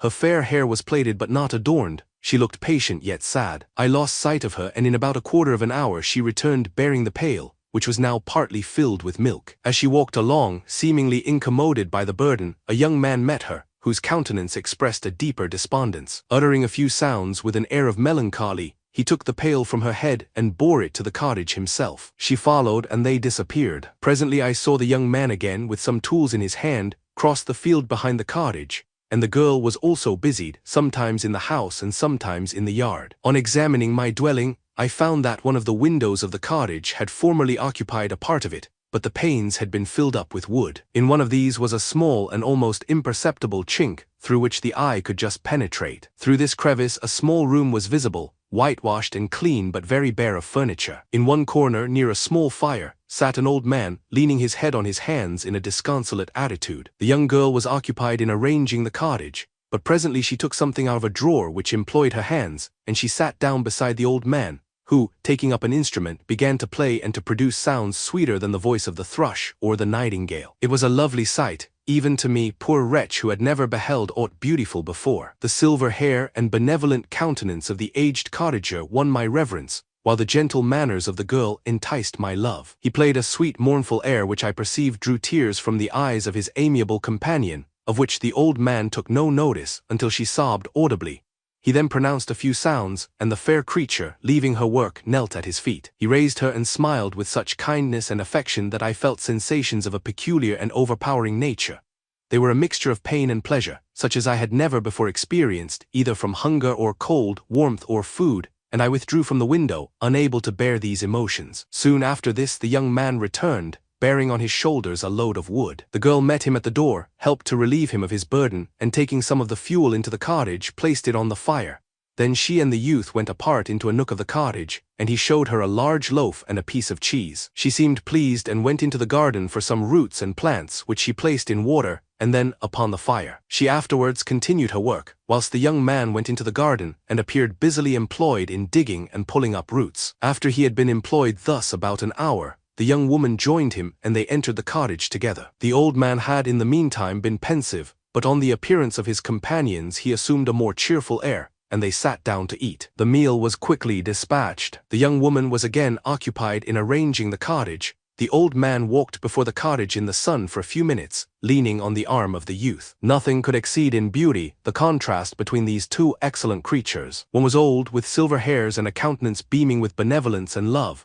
The younger was slight and graceful in his figure, and his features were molded with the finest symmetry, yet his eyes and attitude expressed the utmost sadness and despondency. The old man returned to the cottage, and the youth, with tools different from those he had used in the morning, directed his steps across the fields. Night quickly shut in, but to my extreme wonder, I found that the cottagers had a means of prolonging light by the use of tapers, and was delighted to find that the setting of the sun did not put an end to the pleasure I experienced in watching my human neighbors. In the evening, the young girl and her companion were employed in various occupations which I did not understand, and the old man again took up the instrument which produced the divine sounds that had enchanted me in the morning. So soon as he had finished, the youth began not to play but to utter sounds that were monotonous, and neither resembling the harmony of the old man's instrument nor the songs of the birds.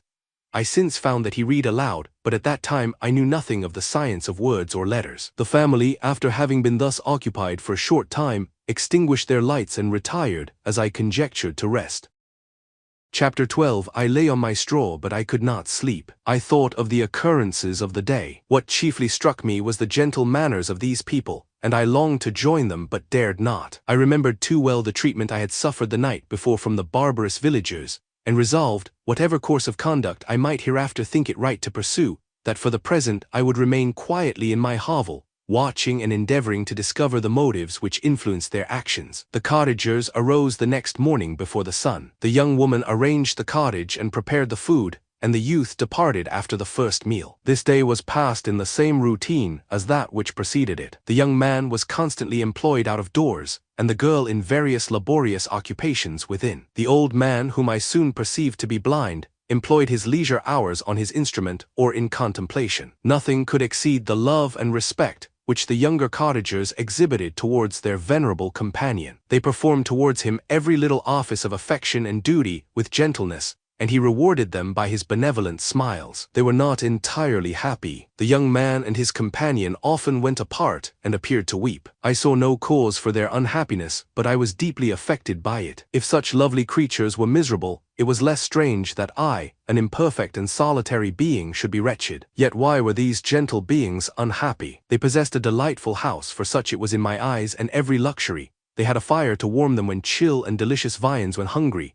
They were dressed in excellent clothes, and still more, they enjoyed one another's company and speech, interchanging each day looks of affection and kindness. What did their tears imply? Did they really express pain? I was at first unable to solve these questions, but perpetual attention and time explained to me many appearances which were at first enigmatic. A considerable period elapsed before I discovered one of the causes of the uneasiness of this amiable family. It was poverty, and they suffered that evil in a very distressing degree. Their nourishment consisted entirely of the vegetables of their garden and the milk of one cow, which gave very little during the winter, when its masters could scarcely procure food to support it. They often, I believe, suffered the pangs of hunger very poignantly, especially the two younger cottagers, for several times they placed food before the old man when they reserved none for themselves. This trait of kindness moved me sensibly. I had been accustomed during the night to steal a part of their store for my own consumption, but when I found that in doing this I inflicted pain on the cottagers, I abstained and satisfied myself with berries, nuts, and roots which I gathered from a neighboring wood. I discovered also another means through which I was enabled to assist their labors. I found that the youth spent a great part of each day in collecting wood for the family fire,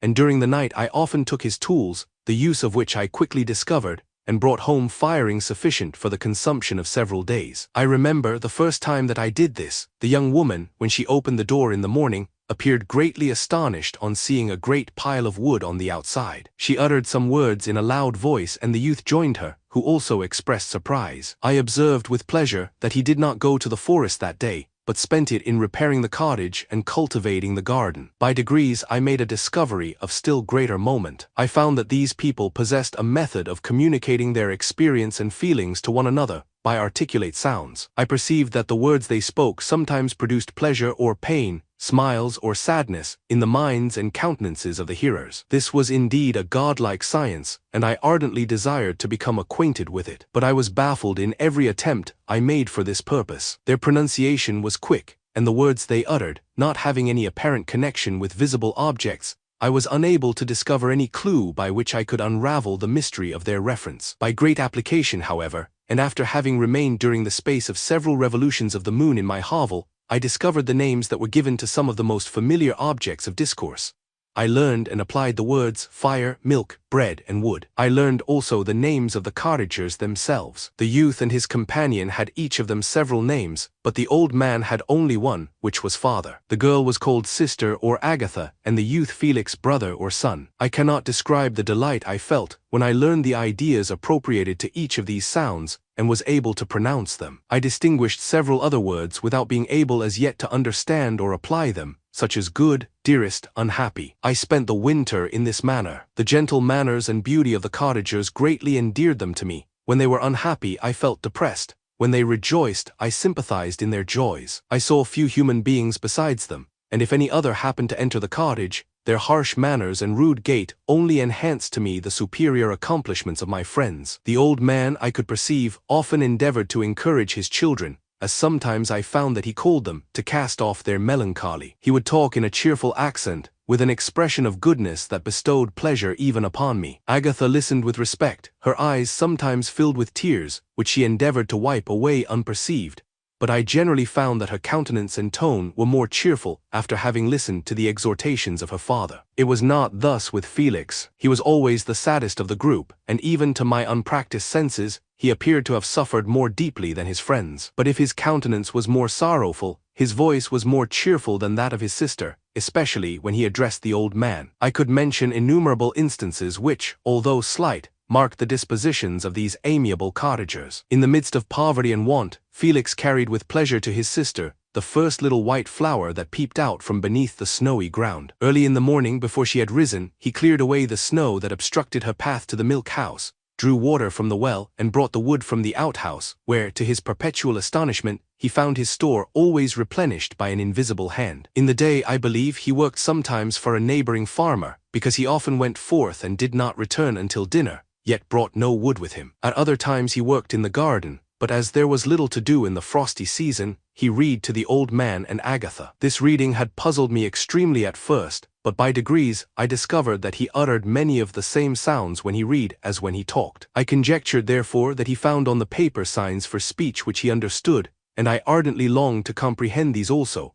But how was that possible when I did not even understand the sounds for which they stood as signs? I improved, however, sensibly in this science, but not sufficiently to follow up any kind of conversation, although I applied my whole mind to the endeavor, for I easily perceived that, although I eagerly longed to discover myself to the cottagers, I ought not to make the attempt until I had first become master of their language, which knowledge might enable me to make them overlook the deformity of my figure. For with this also the contrast perpetually presented to my eyes had made me acquainted. I had admired the perfect forms of my cottagers, their grace, beauty, and delicate complexions, but how was I terrified when I viewed myself in a transparent pool. At first I started back, unable to believe that it was indeed I who was reflected in the mirror, and when I became fully convinced that I was in reality the monster that I am, I was filled with the bitterest sensations of despondence and mortification. Alas, I did not yet entirely know the fatal effects of this miserable deformity. As the sun became warmer and the light of day longer, the snow vanished, and I beheld the bare trees and the black earth. From this time Felix was more employed,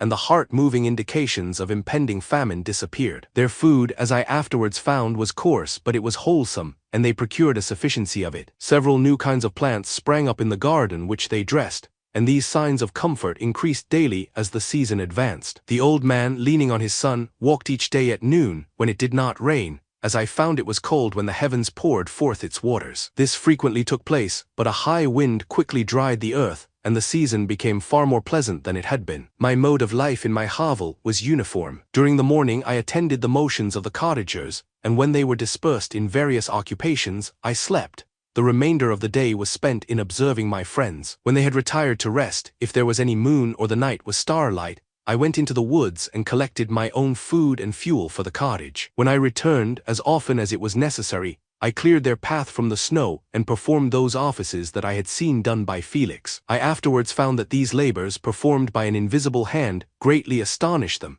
and once or twice I heard them, on these occasions, utter the words "good spirit," "wonderful," but I did not then understand the signification of these terms. My thoughts now became more active, and I longed to discover the motives and feelings of these lovely creatures. I was inquisitive to know why Felix appeared so miserable and Agatha so sad. I thought, foolish wretch, that it might be in my power to restore happiness to these deserving people. When I slept or was absent, the forms of the venerable blind father, the gentle Agatha, and the excellent Felix flitted before me. I looked upon them as superior beings, who would be the arbiters of my future destiny. I formed in my imagination 1,000 pictures of presenting myself to them, and their reception of me. I imagined that they would be disgusted, until, by my gentle demeanor and conciliating words, I should first win their favor and afterwards their love. These thoughts exhilarated me, and led me to apply with fresh ardor to the acquiring the art of language. My organs were indeed harsh but supple, and although my voice was very unlike the soft music of their tones, yet I pronounced such words as I understood with tolerable ease. It was as the ass and the lapdog, yet surely the gentle ass, whose intentions were affectionate, although his manners were rude, deserved better treatment than blows and execration. The pleasant showers and genial warmth of spring greatly altered the aspect of the earth. Men who before this change seemed to have been hid in caves dispersed themselves, and were employed in various arts of cultivation. The birds sang in more cheerful notes, and the leaves began to bud forth on the trees. Happy, happy earth, fit habitation for gods, which so short a time before was bleak, damp, and unwholesome. My spirits were elevated by the enchanting appearance of nature. The past was blotted from my memory, the present was tranquil, and the future gilded by bright rays of hope and anticipations of joy. /p/div/body. Chapter 13. I now hasten to the more moving part of my story. I shall relate events that impressed me with feelings which, from what I had been, have made me what I am. Spring advanced rapidly, the weather became fine and the skies cloudless. It surprised me that what before was desert and gloomy should now bloom with the most beautiful flowers and verdure. My senses were gratified and refreshed by 1,000 scents of delight and 1,000 sights of beauty. It was on one of these days when my cottagers periodically rested from labor, the old man played on his guitar, and the children listened to him, that I observed the countenance of Felix was melancholy beyond expression. He sighed frequently, and once his father paused in his music, and I conjectured by his manner that he inquired the cause of his son's sorrow. Felix replied in a cheerful accent, and the old man was recommencing his music when someone tapped at the door. It was a lady on horseback, accompanied by a countryman as a guide. The lady was dressed in a dark suit and covered with a thick black veil. Agatha asked a question, to which the stranger only replied by pronouncing in a sweet accent the name of Felix. Her voice was musical but unlike that of either of my friends. On hearing this word, Felix came up hastily to the lady, who, when she saw him, threw up her veil, and I beheld a countenance of angelic beauty and expression. Her hair of a shining raven black and curiously braided, her eyes were dark but gentle, although animated, her features of a regular proportion, and her complexion wondrously fair, each cheek tinged with a lovely pink. Felix seemed ravished with delight when he saw her. Every trait of sorrow vanished from his face, and it instantly expressed a degree of ecstatic joy, of which I could hardly have believed it capable.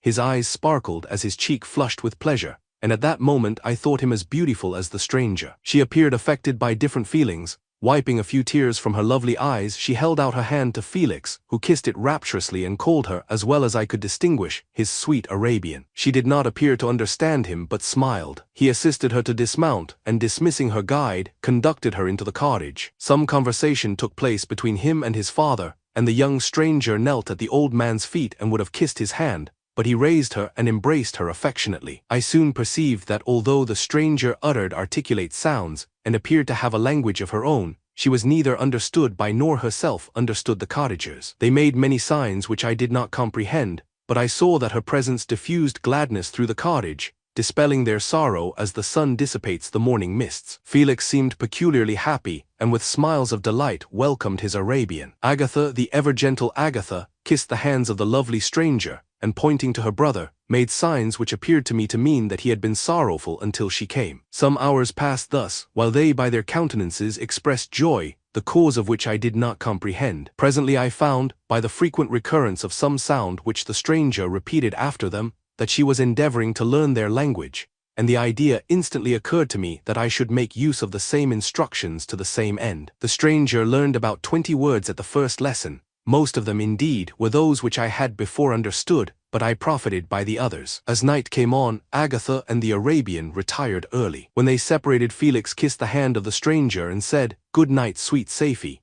He sat up much longer, conversing with his father, and by the frequent repetition of her name, I conjectured that their lovely guest was the subject of their conversation. I ardently desired to understand them, and bent every faculty towards that purpose, but found it utterly impossible. The next morning Felix went out to his work, and after the usual occupations of Agatha were finished, the Arabian sat at the feet of the old man, and taking his guitar, played some airs so entrancingly beautiful that they at once drew tears of sorrow and delight from my eyes. She sang, and her voice flowed in a rich cadence, swelling or dying away like a nightingale of the woods. When she had finished, she gave the guitar to Agatha, who at first declined it. She played a simple air, and her voice accompanied it in sweet accents, but unlike the wondrous strain of the stranger. The old man appeared enraptured, and said some words which Agatha endeavored to explain to Safie, and by which he appeared to wish to express that she bestowed on him the greatest delight by her music. The days now passed as peaceably as before, with the sole alteration that joy had taken place of sadness in the countenances of my friends. Safie was always gay and happy. She and I improved rapidly in the knowledge of language, so that in 2 months I began to comprehend most of the words uttered by my protectors. In the meanwhile also the black ground was covered with herbage,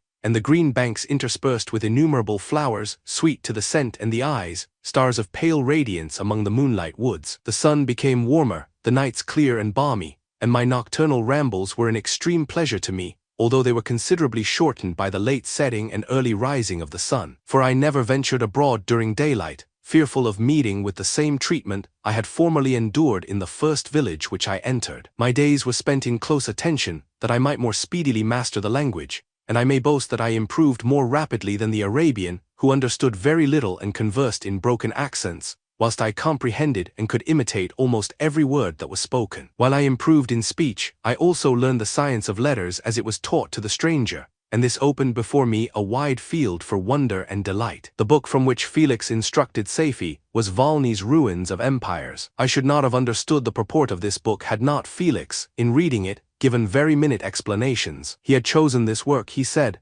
because the declamatory style was framed in imitation of the Eastern authors. Through this work I obtained a cursory knowledge of history and a view of the several empires at present existing in the world.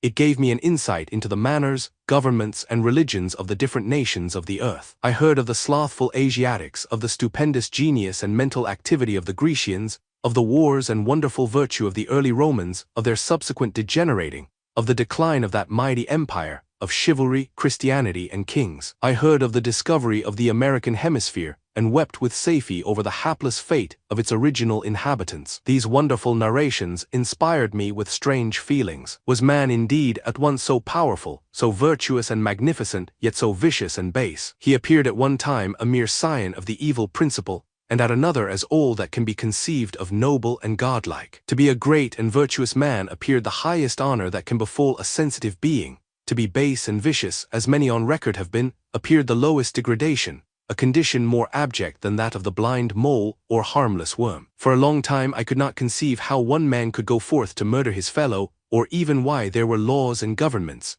But when I heard details of vice and bloodshed, my wonder ceased, and I turned away with disgust and loathing. Every conversation of the Cottagers now opened new wonders to me. While I listened to the instructions which Felix bestowed upon the Arabian, the strange system of human society was explained to me. I heard of the division of property, of immense wealth and squalid poverty, of rank, descent, and noble blood. The words induced me to turn towards myself. I learned that the possessions most esteemed by your fellow creatures were high and unsullied descent united with riches. A man might be respected with only one of these advantages, but without either he was considered, except in very rare instances, as a vagabond and a slave, doomed to waste his powers for the profits of the chosen few. And what was I? Of my creation and creator I was absolutely ignorant, but I knew that I possessed no money, no friends, no kind of property. I was besides endued with a figure hideously deformed and loathsome. I was not even of the same nature as man. I was more agile than they and could subsist upon coarser diet. I bore the extremes of heat and cold with less injury to my frame. My stature far exceeded theirs. When I looked around I saw and heard of none like me. Was I then a monster, a blot upon the earth from which all men fled and whom all men disowned? I cannot describe to you the agony that these reflections inflicted upon me. I tried to dispel them, but sorrow only increased with knowledge. Oh, that I had forever remained in my native wood, nor known nor felt beyond the sensations of hunger, thirst, and heat. Of what a strange nature is knowledge. It clings to the mind when it has once seized on it like a lichen on the rock. I wish sometimes to shake off all thought and feeling, but I learned that there was but one means to overcome the sensation of pain, and that was death, a state which I feared yet did not understand. I admired virtue and good feelings and loved the gentle manners and amiable qualities of my cottagers, but I was shut out from intercourse with them, except through means which I obtained by stealth, when I was unseen and unknown, and which rather increased than satisfied the desire I had of becoming one among my fellows. The gentle words of Agatha and the animated smiles of the charming Arabian were not for me. The mild exhortations of the old man and the lively conversation of the loved Felix were not for me. Miserable, unhappy wretch. Other lessons were impressed upon me even more deeply. I heard of the difference of sexes, and the birth and growth of children, how the father doted on the smiles of the infant, and the lively sallies of the older child, how all the life and cares of the mother were wrapped up in the precious charge, how the mind of youth expanded and gained knowledge of brother, sister, and all the various relationships which bind one human being to another in mutual bonds. But where were my friends and relations? No father had watched my infant days, no mother had blessed me with smiles and caresses, or if they had, all my past life was now a blot, a blind vacancy in which I distinguished nothing. From my earliest remembrance I had been, as I then was in height and proportion. I had never yet seen a being resembling me, or who claimed any intercourse with me. What was I? The question again recurred, to be answered only with groans. I will soon explain to what these feelings tended, but allow me now to return to the cottagers, whose story excited in me such various feelings of indignation, delight, and wonder, but which all terminated in additional love and reverence for my protectors, for so I loved, in an innocent, half-painful self-deceit, to call them. Chapter 14. Some time elapsed before I learned the history of my friends. It was one which could not fail to impress itself deeply on my mind, unfolding as it did a number of circumstances, each interesting and wonderful to one so utterly inexperienced as I was. The name of the old man was de Lacey. He was descended from a good family in France, where he had lived for many years in affluence, respected by his superiors and beloved by his equals. His son was bred in the service of his country, and Agatha had ranked with ladies of the highest distinction. A few months before my arrival they had lived in a large and luxurious city called Paris, surrounded by friends and possessed of every enjoyment which virtue, refinement of intellect or taste, accompanied by a moderate fortune, could afford. The father of Safie had been the cause of their ruin. He was a Turkish merchant and had inhabited Paris for many years, when, for some reason which I could not learn, he became obnoxious to the government. He was seized and cast into prison the very day that Safie arrived from Constantinople to join him. He was tried and condemned to death. The injustice of his sentence was very flagrant.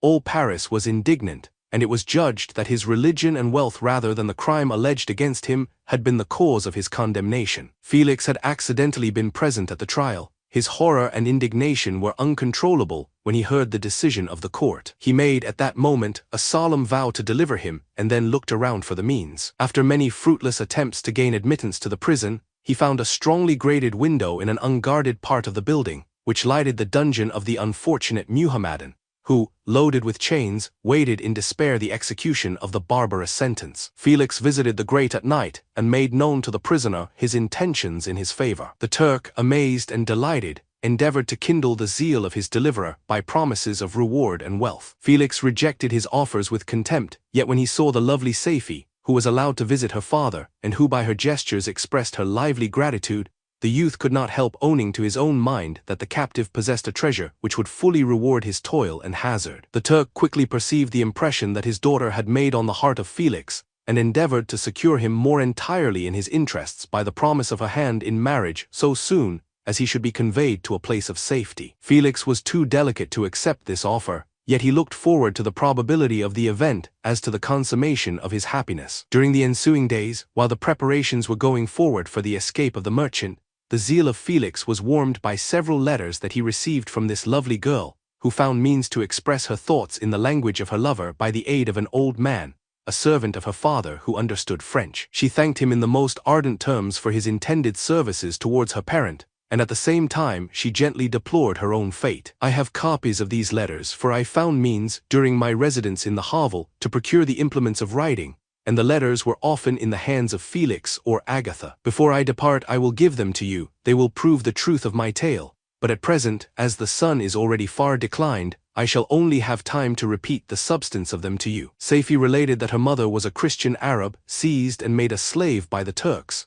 Recommended by her beauty, she had won the heart of the father of Safie, who married her. The young girl spoke in high and enthusiastic terms of her mother, who, born in freedom, spurned the bondage to which she was now reduced. She instructed her daughter in the tenets of her religion, and taught her to aspire to higher powers of intellect, and an independence of spirit forbidden to the female followers of Muhammad. This lady died, but her lessons were indelibly impressed on the mind of Safie, who sickened at the prospect of again returning to Asia and being immured within the walls of a harem, allowed only to occupy herself with infantile amusements, ill-suited to the temper of her soul, now accustomed to grand ideas and a noble emulation for virtue. The prospect of marrying a Christian and remaining in a country where women were allowed to take a rank in society was enchanting to her. The day for the execution of the Turk was fixed, but on the night previous to it he quitted his prison and before morning was distant many leagues from Paris. Felix had procured passports in the name of his father, sister, and himself. He had previously communicated his plan to the former, who aided the deceit by quitting his house under the pretense of a journey and concealed himself with his daughter in an obscure part of Paris. Felix conducted the fugitives through France to Lyons and across Mont-Cenis to Leghorn, where the merchant had decided to wait a favorable opportunity of passing into some part of the Turkish dominions. Safie resolved to remain with her father until the moment of his departure, before which time the Turk renewed his promise that she should be united to his deliverer, and Felix remained with them in expectation of that event.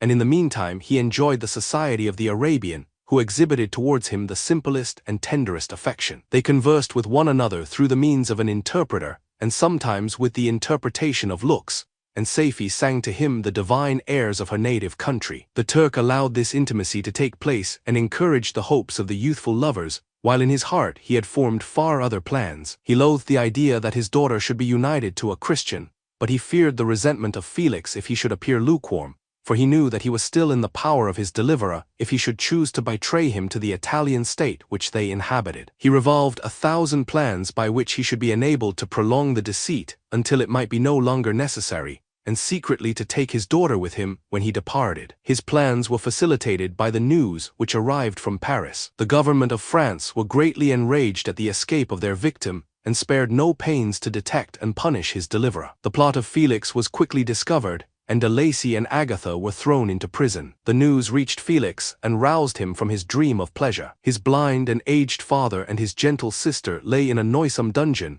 while he enjoyed the free air and the society of her whom he loved. This idea was torture to him. He quickly arranged with the Turk that if the latter should find a favorable opportunity for escape before Felix could return to Italy, Safie should remain as a boarder at a convent at Leghorn.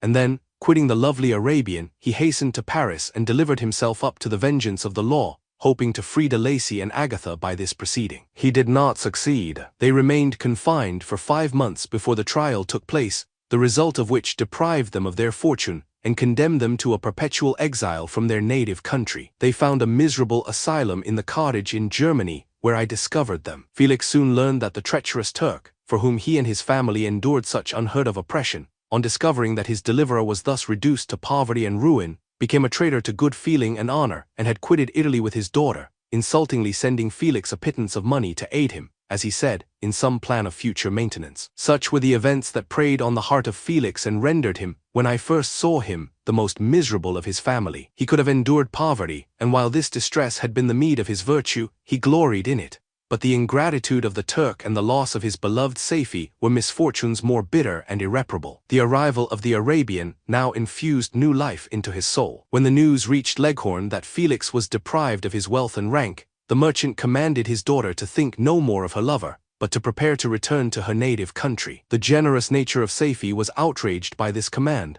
She attempted to expostulate with her father, but he left her angrily, reiterating his tyrannical mandate. A few days after, the Turk entered his daughter's apartment and told her hastily that he had reason to believe that his residence at Leghorn had been divulged, and that he should speedily be delivered up to the French government. He had consequently hired a vessel to convey him to Constantinople, for which city he should sail in a few hours. He intended to leave his daughter under the care of a confidential servant, to follow at her leisure with the greater part of his property, which had not yet arrived at Leghorn. When alone, Safie resolved in her own mind the plan of conduct that it would become her to pursue in this emergency. A residence in Turkey was abhorrent to her. Her religion and her feelings were alike averse to it. By some papers of her father which fell into her hands, she heard of the exile of her lover, and learnt the name of the spot where he then resided. She hesitated some time, but at length she formed her determination. Taking with her some jewels that belonged to her and a sum of money, she quitted Italy with an attendant, a native of Leghorn, but who understood the common language of Turkey, and departed for Germany. She arrived in safety at a town about 20 leagues from the cottage of Lacey, when her attendant fell dangerously ill. Safie nursed her with the most devoted affection, but the poor girl died, and the Arabian was left alone, unacquainted with the language of the country and utterly ignorant of the customs of the world. She fell, however, into good hands. The Italian had mentioned the name of the spot for which they were bound, and after her death the woman of the house in which they had lived took care that Safie should arrive in safety at the cottage of her lover. /p/div/body. Thanks for watching. Please like, subscribe,